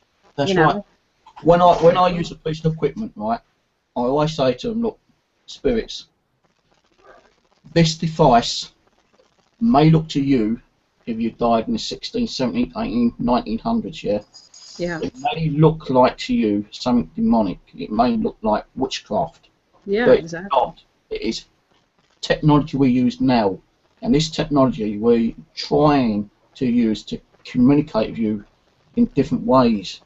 You know, like this device here, Right. it's not going to harm you. Just gather up your energy and come close to it and see what it does. It lights up lovely colours and it makes a little buzzing noise. That's all it does. And I've got, like, you know, I've had me plasma ball time to time. Is it working? It's not working, yeah.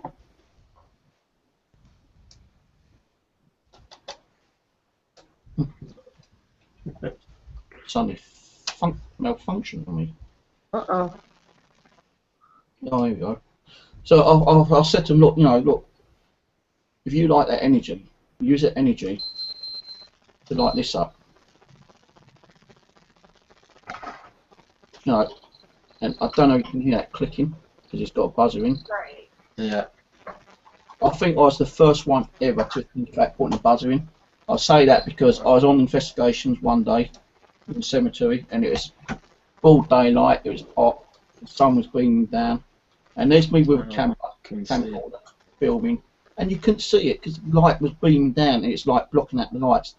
And I turned round and I must have hit like a shadow, like of a tree, and I could see it flashing. I thought, damn it, you know, how long's that been going off for? So I came home and I'm looking to see if there's anyone ever made this flash with sound. Has anyone ever put sound on? No one on YouTube had a link on saying how to put sound on. So one day I've got this one, and I was just experimenting in it. The first thing I ever managed to do was put sound in a buzzer, and then I started putting other things in, like you know, like this could act Oh. as, like, you know, it changes colours all the time and it's always like making noise. I've also put a switch on so I could actually turn the sound off, right? This used to do more than that. I called it the Frankenstein K2 and I've got the video up on my YouTube, Frankenstein K2. Oh, wow. God knows. Even when you turned it on, the lights kept flashing, it kept going up and down, it was playing like a musical tune in one way. I thought, whoa, this is great, no one's ever done this. Is this the famous hacked K2 box? My famous K2 box. And I'll tell you, it's amazing what I was able to do with it. And then later on, I found that other people were asking how they could put a buzzer in there, so I showed them. I put a video up on how to do it. And then all of a sudden, the manufacturers thought of an idea, putting a buzzer into a K2 meter and charging $20 more. Of course. Wow. Their idea. Yeah, well, you look back for about 2 years ago, guys. This had a buzzer on a lot longer before you had your buzzer in. Yeah. So, like, you know, and although this one's got a buzzer in, I'll keep this one on like that, as I say, because at least I know it's buzzing. Now, if I'm out in the sunlight or at night time and I get fed up with K2, keep clicking or buzzing away, hit the switch, it'll still work. The K2 will still light up, it just won't have the buzzer sounding off because I've turned the buzzer off. Right. Oh. And people said to me, how did you do that? How did you do that? So I sat there one day and done a video of showing how I put a buzzer in a K2 meter. And I said, all you got to do is, if you want to switch on, just put a wire on the buzzer to the switch and then connect it that way. And I've done 2 videos on how to do it. And people have done them. Cool. That's amazing. I can't even change the batteries in my remote, much less do that.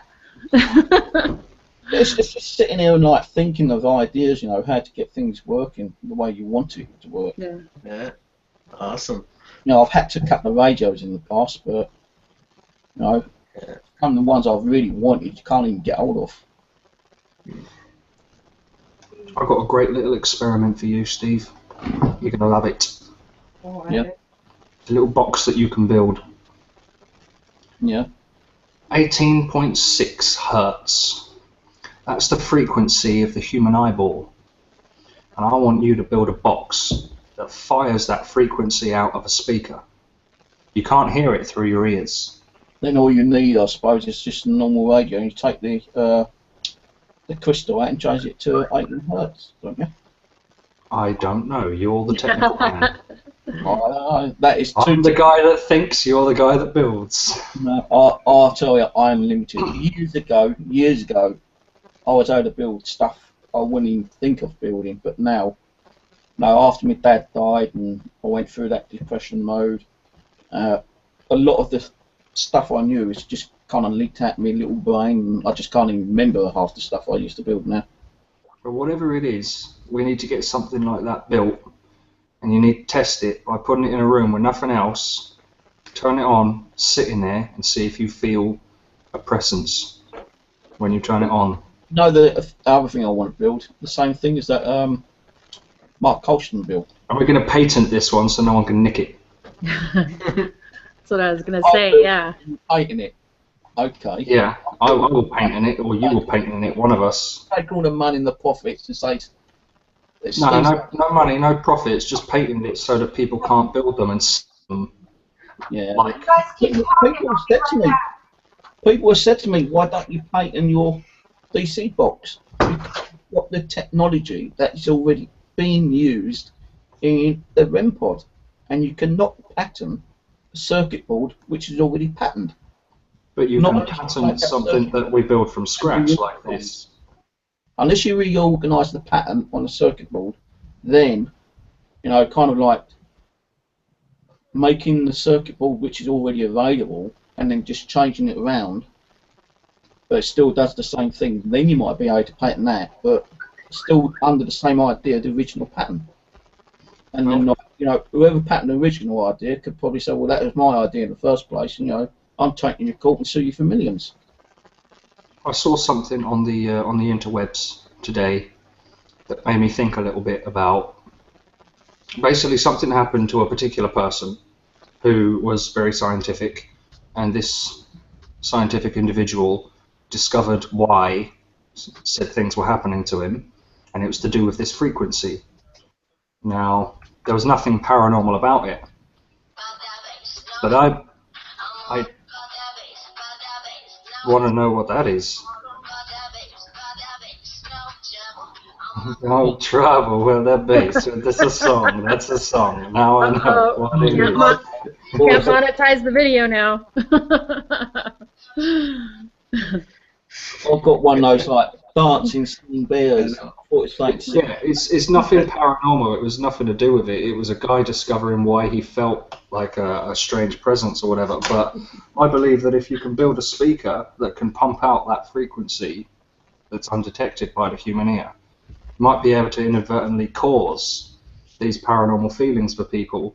And because I believe that a lot of the paranormal happenings that happen with people are to do with intent and to do with their vibration, if you can actively affect someone to feel like they're in that environment, perhaps you can actively affect the environment around you when under that circumstance. It's all psychological, of course, but... well, there is a device, and I don't know if I still actually...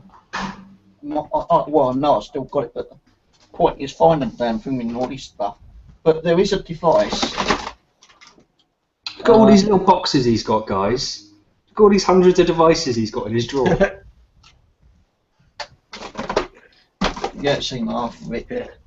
There's a device. Just a few little gadgets there. There is a device, right, which I picked up off eBay.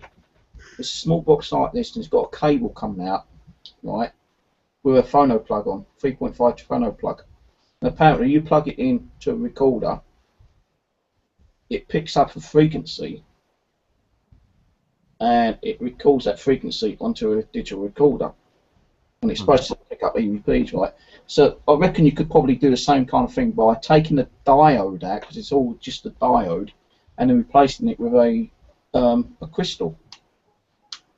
Well, whatever it is technically that needs to be done physically to a box to pump out that frequency at that hertz is what I'm giving you the. I'll write it all up for you properly and give you a proper little essay about what needs to be done. But physically, that's going to have to be down to you, man. Because I don't have a soldering iron. I don't have tools. I don't have circuitry. I don't have crystals and boards. Well, yeah, I got crystal, but it's bloody massive. Ain't gonna pump no radio through that. So I'll give you the idea. I'll leave it up to you, and then when you've built one, just give me a copy. That would be. Just trying to find it. Oh, there's my other Ian pump I've been looking for 3 weeks for. I knew I had one. You always find it when you're not looking for it, Steve. I was looking for it and I could not find it. I had to buy the parts to build some more BM pumps. And what's it in the bloody drawer? And tomorrow you won't be able to find the K2 meter. Watch. Because you've got to put it in the drawer, yeah. Yeah. There's a device that I built, which I'm trying to find. I think it's in the middle room, actually. I'm pretty sure it is in the room.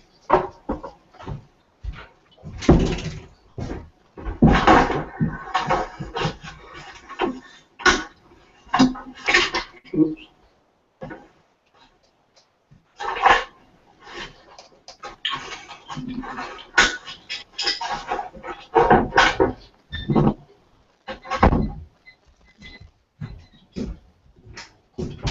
Right, okay guys, another thing.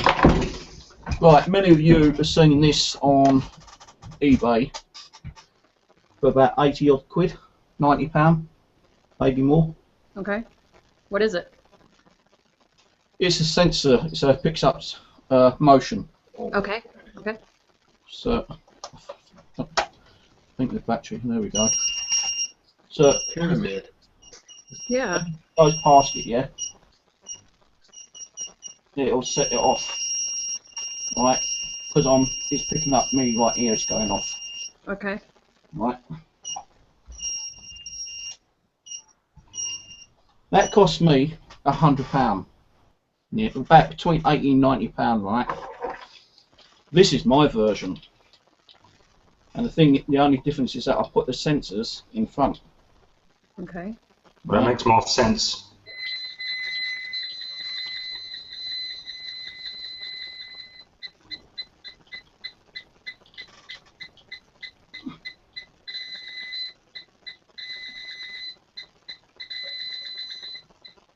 Right. That cost me, as I said, between £80 to £100. I can't remember exactly. Maximum 80. No, maximum 100. I think I actually paid 90 quid for it, to be honest with you. 90 quid. Another one. Bang, lot of crap. As I say, You better patent that one too. that's the same thing as that. To build that cost me £30. Wow. You're paying for a name, aren't you? It's just like buying a bottle of Coke and buying a bottle of water. You're paying for a name. Yep. It does the same thing. And guess what's inside this? Guess what technology it is? The Buzz Lightyear. No, I'm going to tell you guys. Because I'm not selling these anyway, because they're not too hard to build, but I don't have the parts to build them anymore, and the parts are actually going up in cost. It is the kit for your car reversing. You can go and buy a kit for £20 on eBay, buy a box, and all you got to do is put the reverse, because it's like sensors. You get 4 sensors, yeah. Mhm. I originally did build one of these with 4 sensors, but the thing being is that you could not tell if this ghost was coming to the left or right, or from the front to the. Hang on. When I had it originally built, I had the sensor, one there, one at the back, one at the left, and one at the right. If a spirit was coming, and it was coming from the front, say to the right. How do I know it's coming from the right or the front? I couldn't, because it's running off the same bloody sensor, the same board. So unless it actually had left, right, back, front, even if you put it on your car, 2 at the back, 2 at the front, if you're heading towards like a brick wall, Whoa! and the sensor goes off, Yes. how do you know if you're hitting the front or the back? You don't, unless you get out your goddamn car and check. Right. You know, that's what it is. It's a car sensor. It stops you from hitting something. Every time you get near to a solid object, it's picking it up. If you was, say, like 3 feet away, and it's going off, it doesn't tell you if you're going to hit the front or the back. Unless you've got two, and you've got it on 2 sensors. Two of these LCDs would be a lot more easier. But they still sell them as like this, you know, without the box. It's just like this. You get the sensors. Actually, I think I still got one.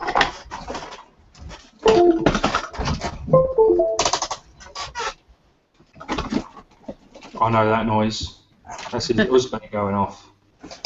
I have still got one, and I'm going to show you guys exactly what it is, because I'm not selling these. Because even if I sold it, I wouldn't be making nothing out of it. So I'm cutting the cost down. Right, okay, so you got the 4 sensors. 1, 2, 3, 4, right? 4 sensors. You've got the LED screen, like so, okay. Then they give you a nice little drill bit.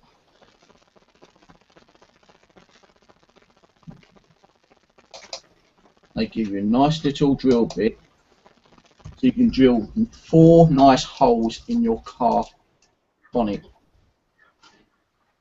Okay. Right. So I give you the drill bit. Then they give you the power cord. And how are you going to power that? You have to somehow wire it up to some kind of like battery in the car. Wire it up to the car battery, Then don't you you? get the circuit. Then you get the circuit board, yeah. And then what they do is that they give you this to stick on, and you got that on your dashboard. And then with this little bit, you get that, and stick that at the bottom, and stick that on your dashboard, like so. Then what you do is you connect it all up to the box, like that. You know, 4 sensors, power cord, which I've dropped on the floor.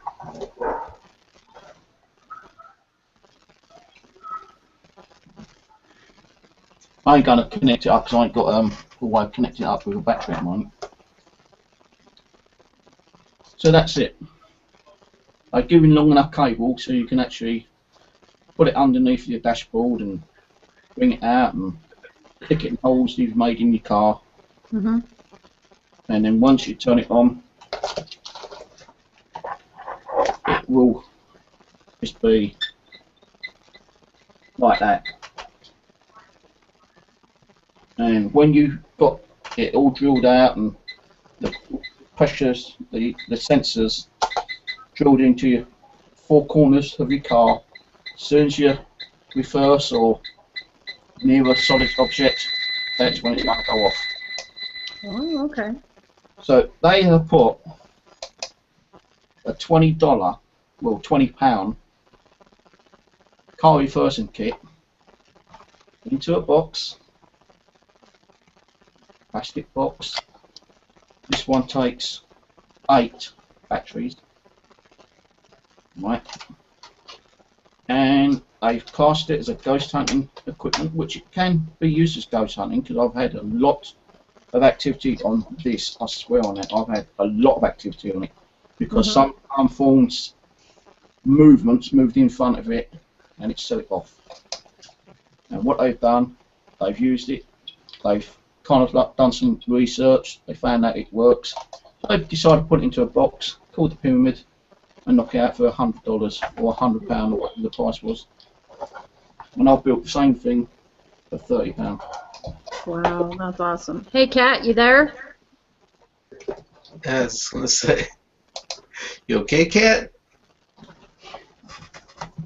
You falling asleep, Cat? Sorry I bored you.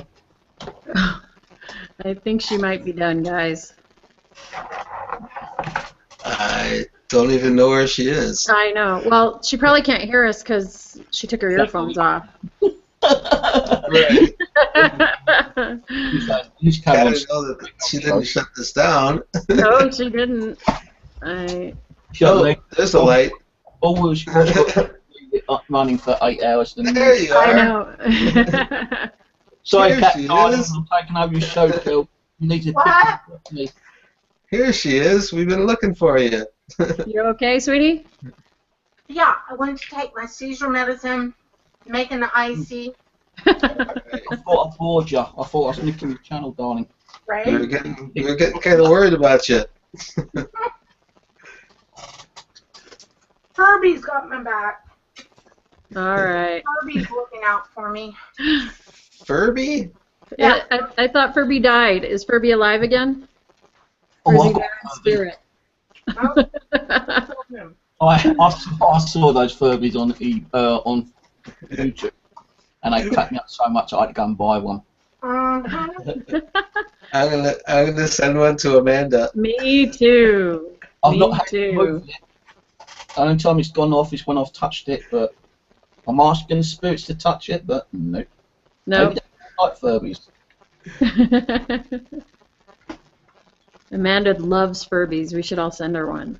The neat thing is when they start spitting out a relevant response to what you're asking, then it gets a little.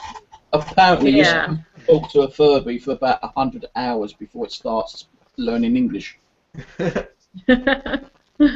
Screw that. Am I going to sit there for 100 hours talking to a Furby just to say hello? Now, they say we got two Furbies, and they both talk to each other. Mhm. That's right. And if you sit there for 200 hours, they both might get to say hello to each other. Maybe. Yeah. But if you think about the words you speak to it, after you got that database done, then that would not work that much differently than some of the apps. So, Exactly. You're right. You're welcome, Wayne. yep. Offering my sweet knowledge. Hmm. Well, it's getting late here. Oh, I know. You got to get up early. Yep. Yep. So Friday I'll make the stream early enough that maybe everyone can join That sounds good. because I think it'll be a fun show. 5:20 Awesome. p.m. in the morning. That's going to be a good show. Can't wait to see the fire. Yes, make sure you wear your hair up like you are tonight. I don't want you to burn your hair. What's she going to be burning? She's going to do fire ITC outside. I'm going to do a fire pit outside. What are you going to do? What Cindy was going to do is burn the dolls. Not because I don't burn the dolls. No, Oh my no god. doll burning. No. Definitely get pissed off with you, man. The spirit's in there. Right? We don't want that. No. We do not. Yeah, I think that would be a bad idea. Mm-hmm. Yeah, that wouldn't be good. I know Simon said he needs to talk to me about these frequency things if he's not doing nothing tonight or tomorrow night. If he's free, he can get on and chat about that. We were actually talking a little while ago about doing a joint thing with different techniques of like audio recording. Can't remember how he's going to do it. Mm-hmm. I think it's all through feedback. I think he was saying actually, you know, just through the speakers, we proved that we got something coming through. Mm-hmm. Yep. Definitely. Yeah. Okay, girl. Well, we'll let you go. All right. You can Love get you up. All right. Love you guys. Yeah. Thanks for having us on, and we'll see you Friday. Okay, Yeah. I'll see you on Friday. Thanks All a lot, right. Kat. All right. Bye, everybody. Bye. Bye.